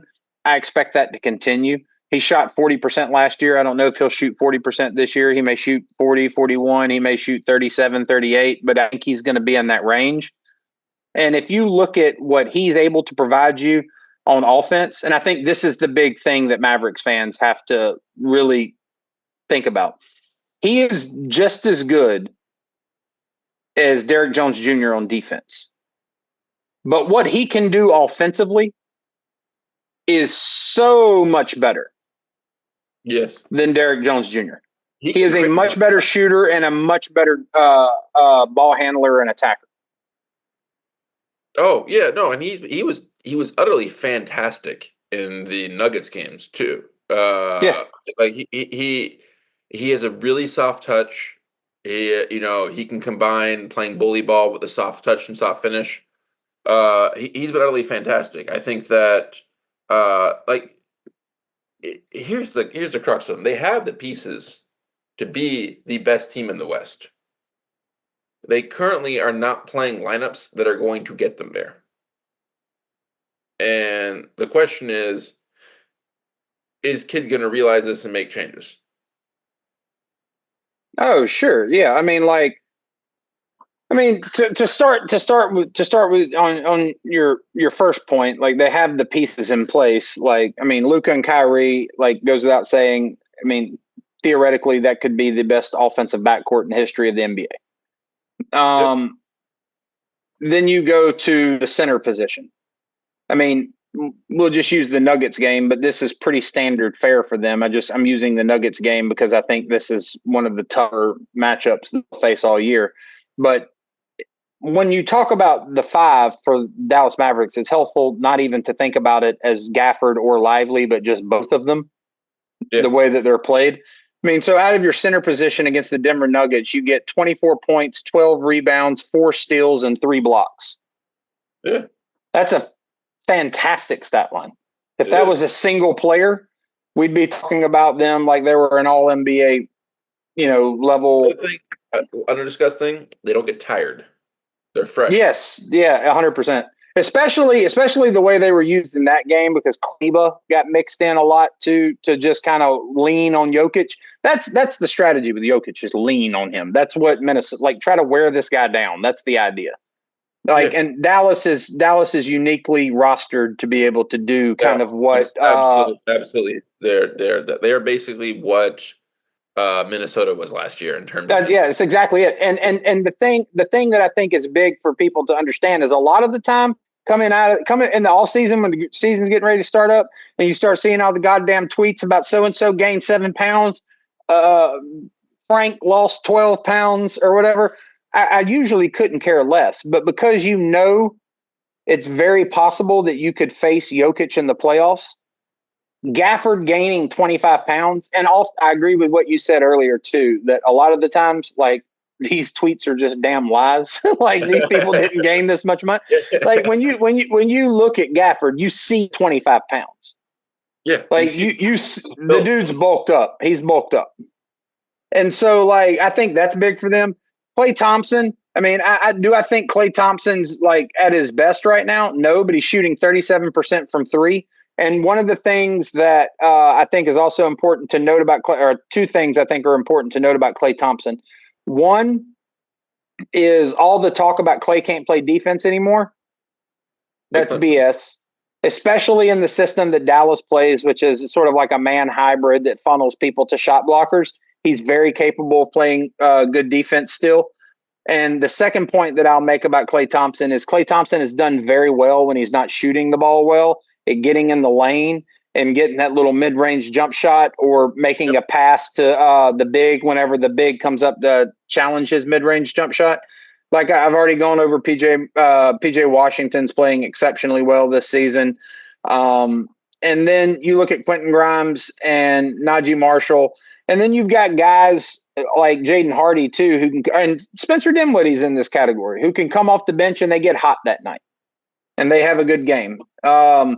So they definitely have the roster to be the best team in the West and right there in the discussion with anybody. Yep.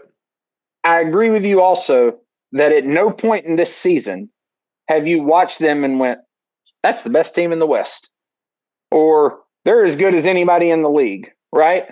It just hasn't happened. And some of that can be explained by Jason Kidd, the mad scientist. He's trying all this different stuff to see what works. Let's play Luka at small forward. Let's play Luka at shooting guard.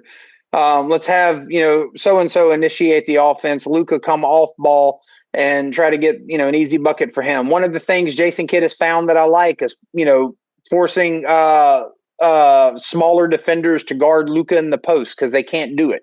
And it's impossible to help on him because he'll make the pass. I like that. But there's been a lot of goofy stuff that's come out of this too. And then another reason that you haven't seen them be the team that you think that they can be is because there's just been some bizarre decisions made by Jason Kidd that cannot be chalked up to experimentation. And there's no better example of that than what you saw tonight with Spencer Dinwiddie closing the game over Najee Marshall and Klay Thompson. So I've gotten on my soapbox about my team. I do, I do think they still are the best team in the West. I will say that Isaiah Hartenstein looked good when I saw him. I do think that was against an undermanned Portland Trailblazer team. And I want to see a little bit more because I think he fundamentally changed the way that offense runs. But and moreover, I'm particularly interested to see what Hartenstein and Chet Holmgren look like on the floor at the same time, if we even get to see that this year. I mean, Chet suffered a pretty major injury. So we kind of have to wait and see how that recovery process is going to take place. But I still think they're the best team in Texas. However, I also think the Spurs are drastically better than they used to be. The Rockets also look better too. Real quick, before we shift into talking about the Spurs, I mentioned Jokic going after the ref. I was blown away he didn't get a tech. Have you heard anything about the NBA's response to Fred VanVleet going at the ref? Well, he actually touched the ref. If you would, there's two different views of it. I saw two different views of it. The one where you looking at it from the back of the ref and Fred VanVleet's walking towards the camera looks like he puts his finger on the ref. If you watch it from the other angle, there's about that much distance between his finger and the ref's head. With the ref having the duck out of it. Yeah. So but there's no question. I mean, I'd be blown away if the NBA doesn't have some response to that. Man's gonna have a $250,000 fine, probably. No. That was rough. You can't do that. You for as much as we say about the refs being bad, you can't lay hands on an official. That's just you can't even pretend to. You can't whether he did it or he didn't. You can't even pretend to. And the league has to come down, and I do hope they do I'm not saying 10 games, but there should be a suspension just to make sure that players are aware that these are not gray areas. These are very clear lines, and don't mess with it. But do you think they'll do anything about Jokic? No, because I think that the punishment would have been what the ref, they could assess him a technical foul. If the ref had given a technical foul and he'd kept on doing it, then they could have done something. But the ref didn't decide that. What makes VanVleet more egregious is he'd been ejected from the game already. Yeah. He wasn't leaving the court. But to clear it up, Jokic is we love him and he's sort of lovable like that, but he's like a certified lunatic. And all you have to do is just go ask Devin Booker or Markieff Morris. or just look at how his brothers act. Okay, that he's a certified lunatic. there's no question about it. And the way we all like all of our players to be lunatics, but it's very bemusing he didn't get a technical foul. And it would have been very funny if the first game after the birth of his child, he'd come back and get himself ejected for.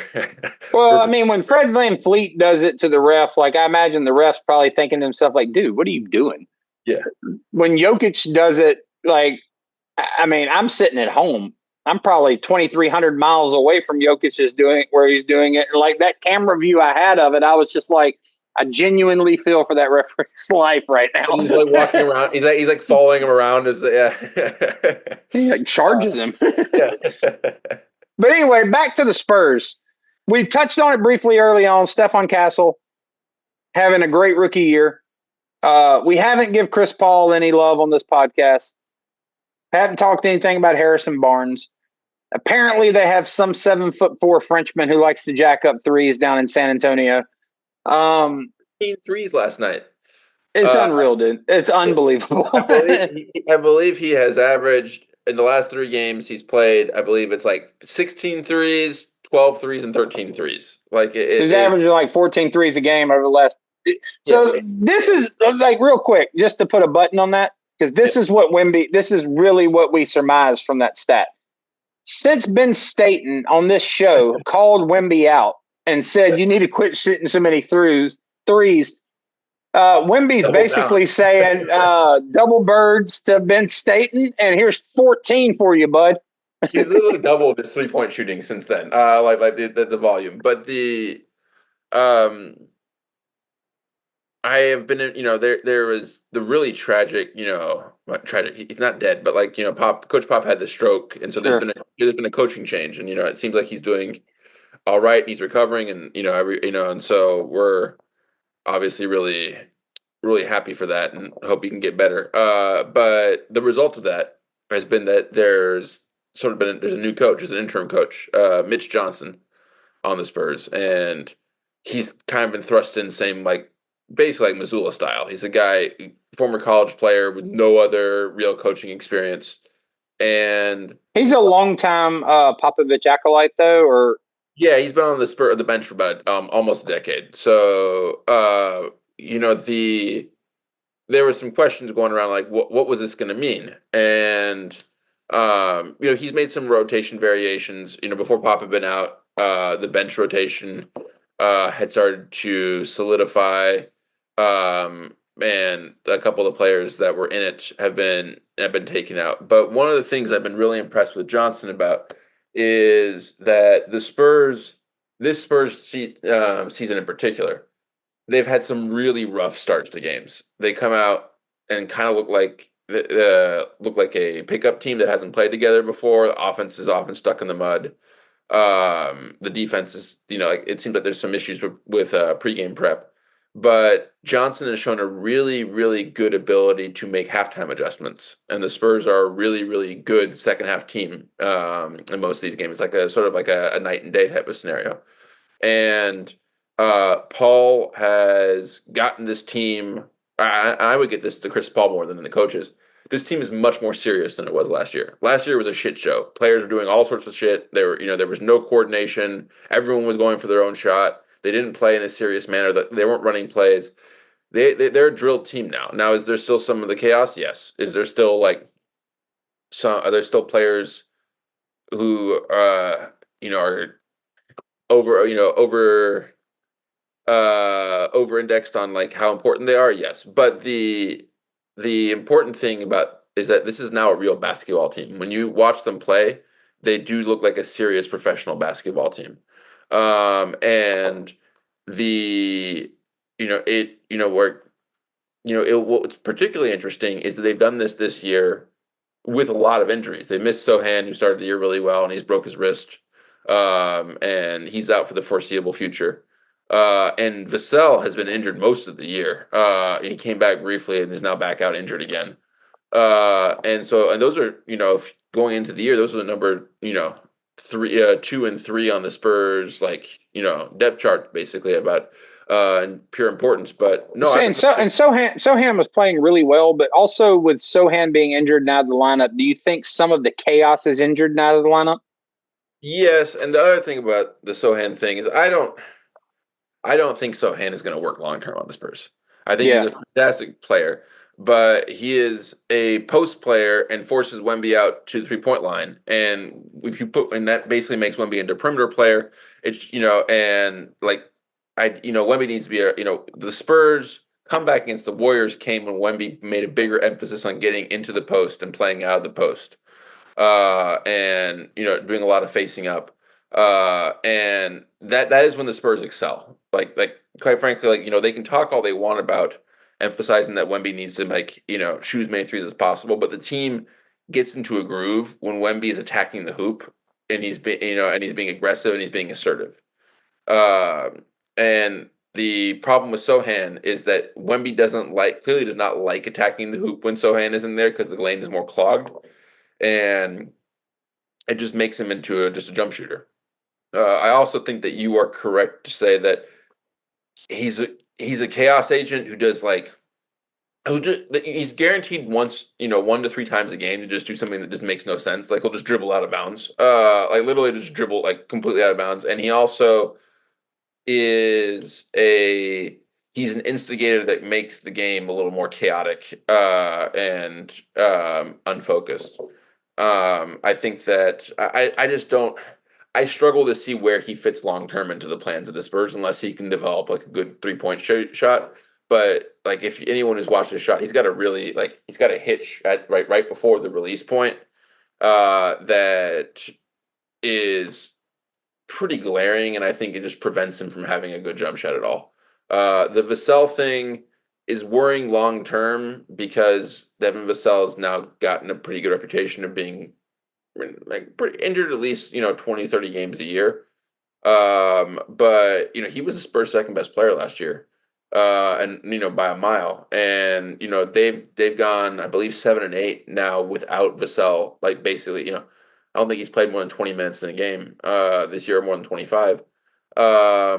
I think this is a team that could that's going to be in the playing discussion, and could probably if they keep up the momentum, they could win 40 to 45 games.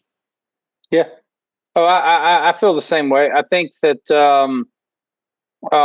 Harrison Barnes has provided some stability and professionalism to that team as well. Yes, he has, especially to the front court.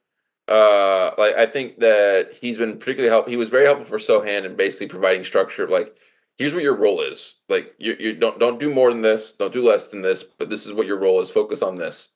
And he's one of those NBA players that has more talent than he's his career. Like he can do like he's a player who if you ran his career back 20 times, there'd be a couple of generations where he's a 27, 28 point a game scorer just in terms of sheer talent. Yeah, he's one of those guys like when you're watching the game and you see the kick out pass to him, he gives you the pump fake, tacks the closeout, drives past you, pulls up from 17 feet, and it goes in. Like, it's a clean jump shot. There's nothing about it that's that's a good shot for him. Like he's a talented basketball player who can score at all three levels. Yeah. Now, long term for them, the big issue they're going to have is they have some pieces of the rotation that just aren't workable. Like Branham's played okay this year. He's like a mess on defense. Malachi Branham, that is. But the big one right now is Zach Collins, who is, I think he's on $17 million a year contract. And he's just really rough. The Spurs have this tendency, sort of very Nuggets-esque, where Wemby will get him out to a little bit of a lead. Collins will come in, they'll give up the entire lead. And then some of them Wemby has to come back and dig him out of their hole. And I think that they need to improve their bench. I would like to see them try to feature Castle more, as you mentioned before. I think he's been really helpful for that team in helping add some defensive intensity. But last night, some of their their third year players, Blake Wesley in particular, they actually benched Chris Paul for much of the second half and put Blake Wesley in there because Wesley's defensive intensity was disrupting the game a lot and disrupting the Warriors' offense.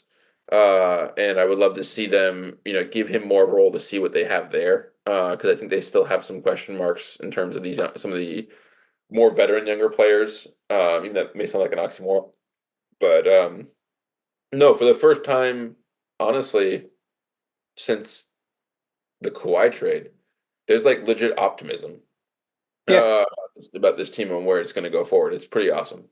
Yeah, no, there should be, and I think that right now in the West, there is a lot of fluctuation and sort of just chaos, sort of really all over the place. Like, I mean, I look at Golden State. I don't really see that as being like a sustainable thing that's going to carry them all the way into the playoffs as a top 5 seed. We discussed a lot of the issues that we have with Denver. I think that Phoenix, when they have all their players on the court, they look good, but they have a glaring weakness in the middle. Budenholzer seems A glaring weakness. Like, goddamn, it's bad. Their center position. but they seem to really do believe that they can turn Nurkic into a stretch five, which is an interesting thought. And then you've got teams like Dallas that we've talked about, where it's sort of like you see the roster and you think like they've got everything that they need, but it just never seems to. You don't see it all happen at once and consistently over the stretch of a few games. You look at Minnesota; they've sort of struggled to pull it together with Ant and Julius Randle. I think that it's not to say that they just look terrible, but it's just they're not what you would have wanted to see. I think that had they brought Cat back, that team would be atop the West right now. Yeah. You look at Sacramento; they haven't been what I would have what I have expected from Sacramento. They lost to the Nets tonight. Nets are aren't they 500? Yeah, no, the Nets are sort of up there in the Eastern Conference. But I mean, they lost to the Nets with Sabonis, Fox, DeRozan, Murray, Herter, and Ellis all on the floor. And I think they lost at home too. So there's just a lot of chaos in the Western Conference. Eventually, you're going to have stability, and you're going to start to see these teams sort of right the ship. You're going to have some of these injuries go. I mean, the Pelicans, I don't think this is true about. I think that injuries will be the stability that you see in New Orleans for a while. But I think Phoenix will get healthy. I think Dallas will get healthy. You'll start to see some stability in terms of how they're playing basketball. And I think you'll start to see the cream rise to the top, and, you'll start to see that middling tier teams. And there's a couple of teams, Sacramento, Houston, and I'd throw San Antonio in this group. I'm curious to see what they're going to be long term. By long term, I mean, down the stretch of the season. Because I think Chris Paul still has the ability to have this team playing serious, professional, meaningful basketball in big games. And I think that they are a play-in team, but I think that they could be better than a play-in team. 100%. I'm really excited for them. I think that they have amongst the most room to grow of any team in the Western Conference. You know who I don't think could be a playing team right now? Tell me. Could it Philadelphia 76ers? Yeah. So, I was looking the other day. I saw where Tim Bontemps released his article rating the best big threes in the NBA. And, it had a pay gate on it, so I didn't get to read it. The context of it, I just saw, where the people had reposted what the actual rankings were. And he had Embiid, Maxey, and Paul George up near the top. And I didn't know what he was smoking. But if it's based on what you've seen this year, for starters, not only is that not a big three based on what I've seen this year, how much have they even played together? They haven't. I mean, they've sucked. This team's a fucking disaster, man. Well, hold on. McCain's not, man. First of all, McCain's got to be part of any three you mention in Philadelphia. Let's start there. Better than Joel Embiid right now. Yeah. Yeah. Playing better than Embiid right now. Well, and it's hard. It's hard to talk about how much of a disaster this team is. They have managed. You want to start with the J. Edgar Hoover style investigations into who the leak was?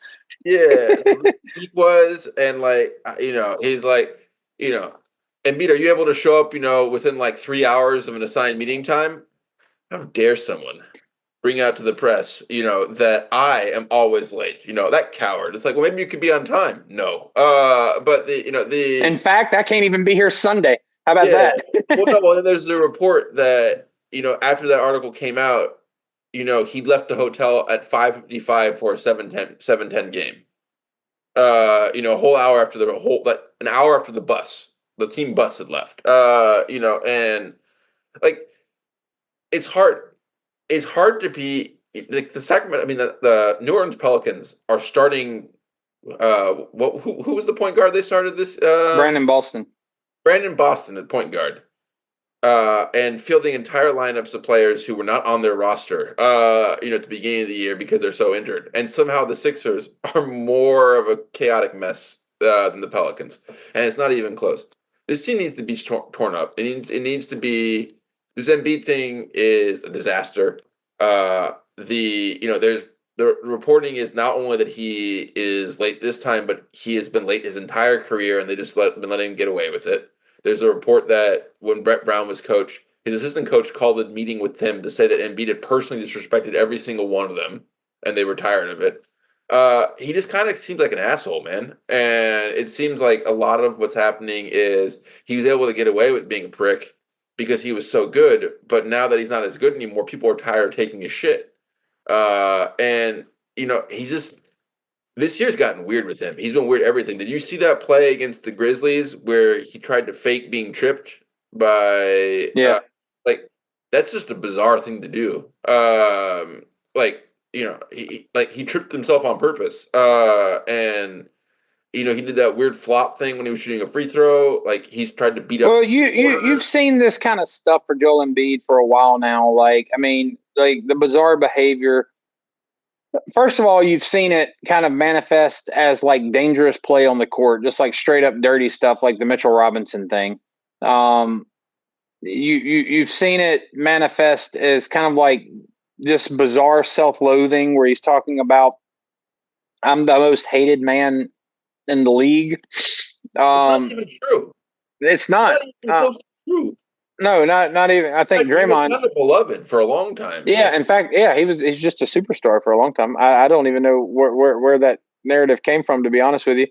And then I think like there's the element of what you saw in the Olympics where it's kind of like he was embracing the role of like a WWE style wrestling heel.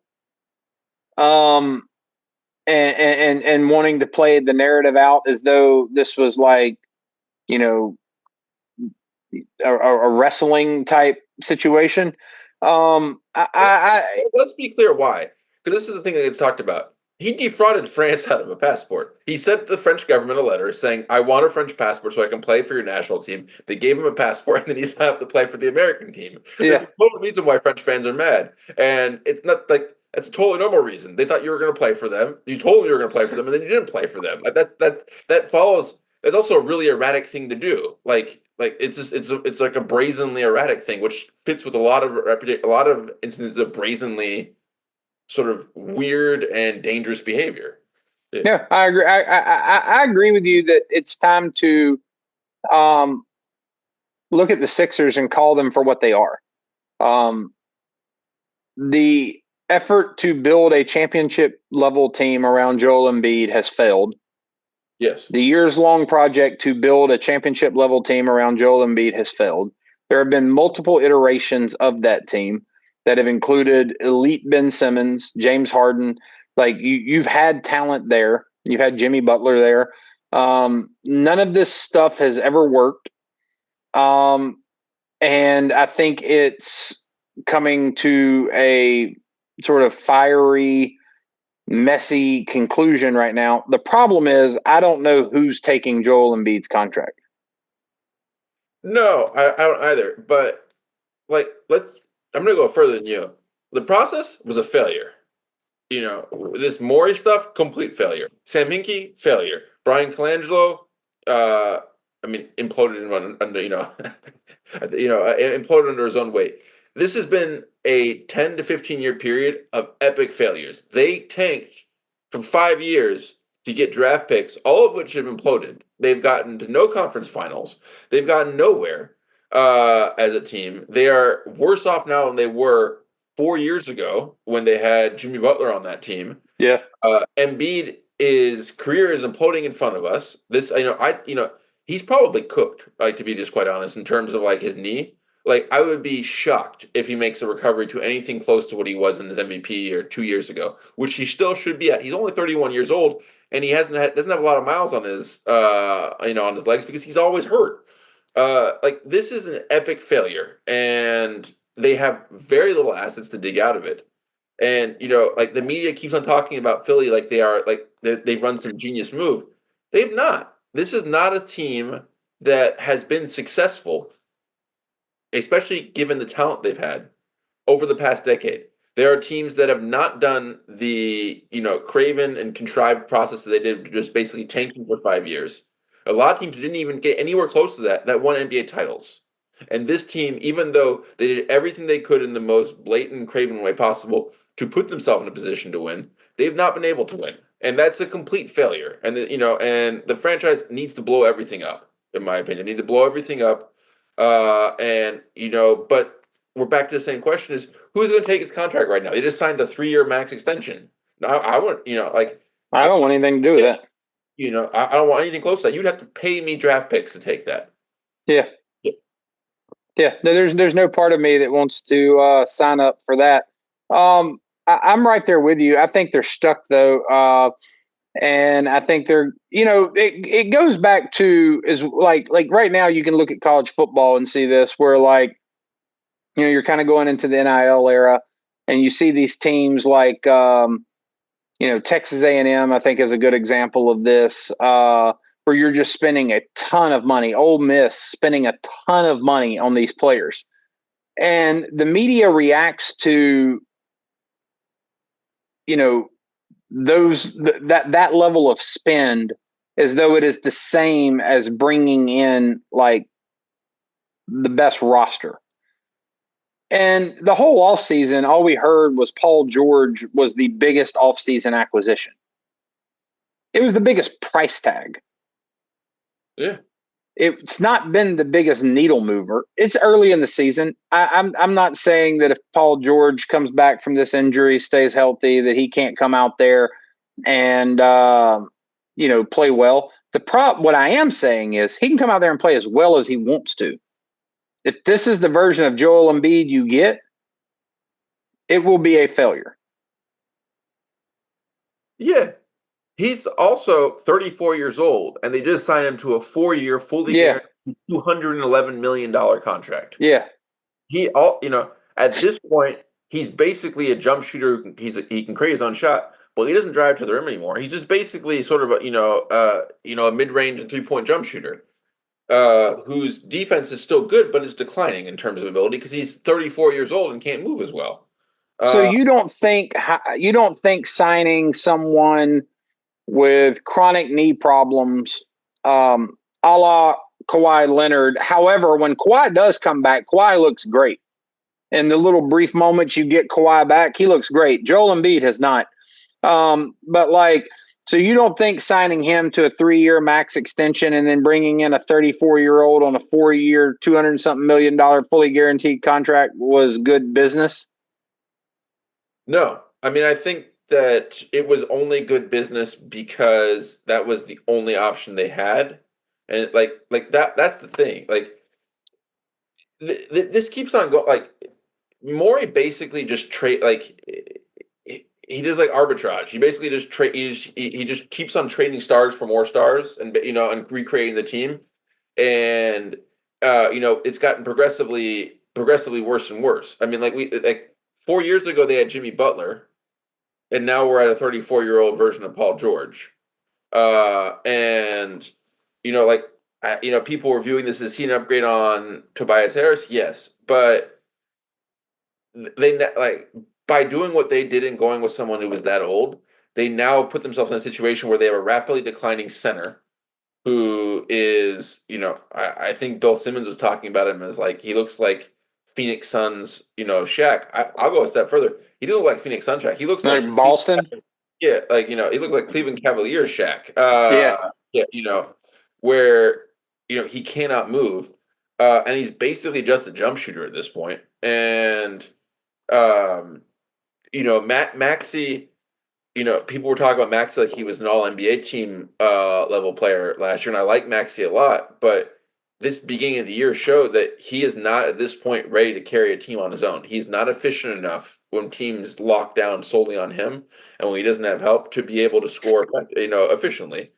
And then the George thing. I mean, like, how many times is he going to hyperextend his knee? Like, this is like he's done it like twice this year. It's like it's dangerous that like he's constantly hurt. It's only going to get worse. And I mean, I believe you were telling me this is something that you can like, if you don't give it enough time to heal, it can just happen again. Well, it happened to me. I don't know anything about the actual injury itself, but I know that whenever I hyperextended my knee and came back too soon, it happened again. Yeah. So, and then the much lauded secondary pieces. Eric Gordon's washed. Like he's basically unplayable. Caleb Martin. He just occupies time and space. Like he's not he's not doing much out there. Kelly Oubre's been disappointing. The only if you take out Jared McCain, the only Andre Drummond looks out of shape and like sort of disinterested. And honestly, the only offseason acquisition that has been like better than I expected is Gershon the Ebusele, and he's at best supposed to be your 8th or 9th man on your roster. And so yeah, I think this team is cooked. Honestly, I don't see how they get out of that. I think that it looks like Embiid's out for another extended period of time. I could see this. The one question I do have is they have a top 6 protected pick that otherwise goes to the Thunder, and I could, they're going to quickly, because they're 2-13 right now, going to be coming up on the decision of should they tank and try to get a top draft pick? Should they go for Cooper Flag? And if so, they're going to have to hold out Embiid, and they're going to have to hold out Paul George for basically the remainder of the year, because they're not great, but they're not going to be like those two will make them just good enough to take them out of contention of a top 6 seed. And so, I think there's a non-zero chance, circling back to what we said at the beginning of the pod, that, when we're talking about Jared McCain, I could absolutely see Jared McCain getting 35 minutes a game because they're just going to shut everyone down because they want to conserve their pick. And quite frankly, at this point, that's probably the reasonable thing to do. Yeah, I mean, like if you go back to the beginning of the season before we really know it's going to be this big of a dumpster fire in Philly, and I said, well, you're not going to have Joel Embiid or you're not going to have a healthy Joel Embiid. I think both of you would have said, well, then this team isn't a contender. Yeah. That goes without saying. So, like, any decisions that Philadelphia makes have to be based on, they're obviously much more aware of Joel Embiid's situation than you or I are. And they're going to have to make a decision based on their awareness of his condition and his ability to return to full strength. If Joel Embiid can get back on the court with enough runway at full strength, not only does that mean that Joel Embiid's playing better, but that's going to make things easier for Kelly Oubre, or Caleb Martin, all those guys. It's going to make it easier for them to score. And certainly Paul George will help with that too. But that's what it all comes down to. And the reason I say this situation appears to be a failure, a multi-year failure, is that it's kind of starting to feel like what we were saying about Jamal Murray earlier. Yeah. I'm not watching something that's I'm like, there have been some, I think the reaction to Tyrese Haliburton is a little outsized. It's a little bit exaggerated. This is a very young guy who has a high ceiling that is probably the most likely explanation for what's going on with Tyrese Haliburton is he's in a shooting slump. But with Jamal Murray, that's not what happened. I watched him last postseason. I watched him get benched by Canada. Yeah. And then come back and I see the exact same thing. It's the same with Joel Embiid. Joel Embiid was out for an extended period of time last year. He wasn't playing back-to-backs. Maybe that wasn't exactly how they were doing it. He was ducking players like Jokic. And he was injured in the postseason. Now, that's the thing. And we talked about that going into the season. Injured Embiid last year in the postseason was still good for 50. Yeah. I mean, I'm not completely willing to say that it's like Embiid is cooked, but I mean, the odds are creeping up that he is. He is, and I'll just repeat this. The process from the beginning has been one of the most arrogant, contrived, and annoyingly self-righteous and self-indulgent exercise I've ever seen. They acted like they were geniuses, but they did was a thing anyone could do on NBA 2K from the beginning. Yeah, it's what my son does. That's how he builds teams. You just basically simulate a season. You take away the ability for the ownership to fire you, and you get 4 years of really good draft picks, and then you're like, oh, I'm a genius. But one, they didn't draft well because they were idiots and drafted Jahlil Okafor, and this. Two, they drafted a superstar Embiid, who it became clear is someone who alienates other stars. And the Ben Simmons thing had its own issues, but if you look back at it now from a historical point of view, there's one constant to this team, and that's Embiid. And that's, and that goes through various iterations with very different stars, and everything always blows up around him. And, and not just blows up, like in spectacular blow-ups, so. Well, and I think part of what ends up hiding that is that Ben Simmons had a very public sort of break in the postseason. And it wasn't just Embiid sort of throwing him under the bus. And look, there was a lot of stuff with Ben Simmons where he deserved some criticism. I think it probably went a little too far at some points. But and then, of course, when he left Philly, it didn't get any better. Yeah, he's never been a player again. But the problem is when James Harden comes in, James Harden has a reputation that sort of precedes him and makes it easy to scapegoat him for that. Yeah. Which there's been a number of times where Doc Rivers did just that. Yeah. But now, looking back over the James Harden years, the thing about James Harden is I'm actually watching him play pretty good basketball right now in LA.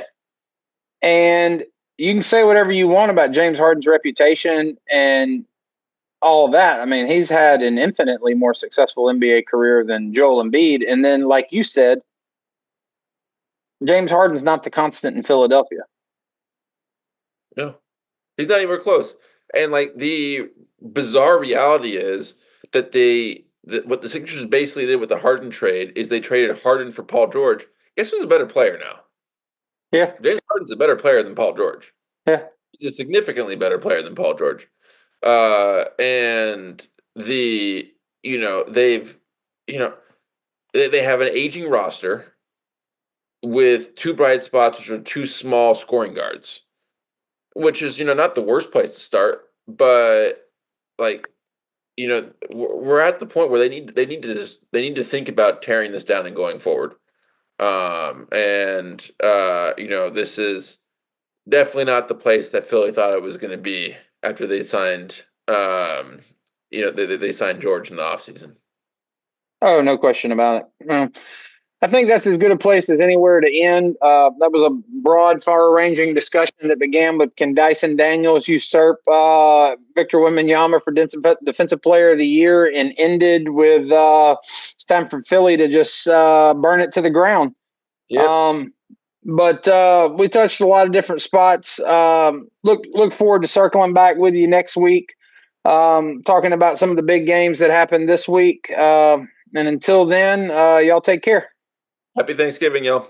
Happy Thanksgiving, everybody. Hope you enjoy arguing over some of the finer points we raised about the NBA with your family. Peace.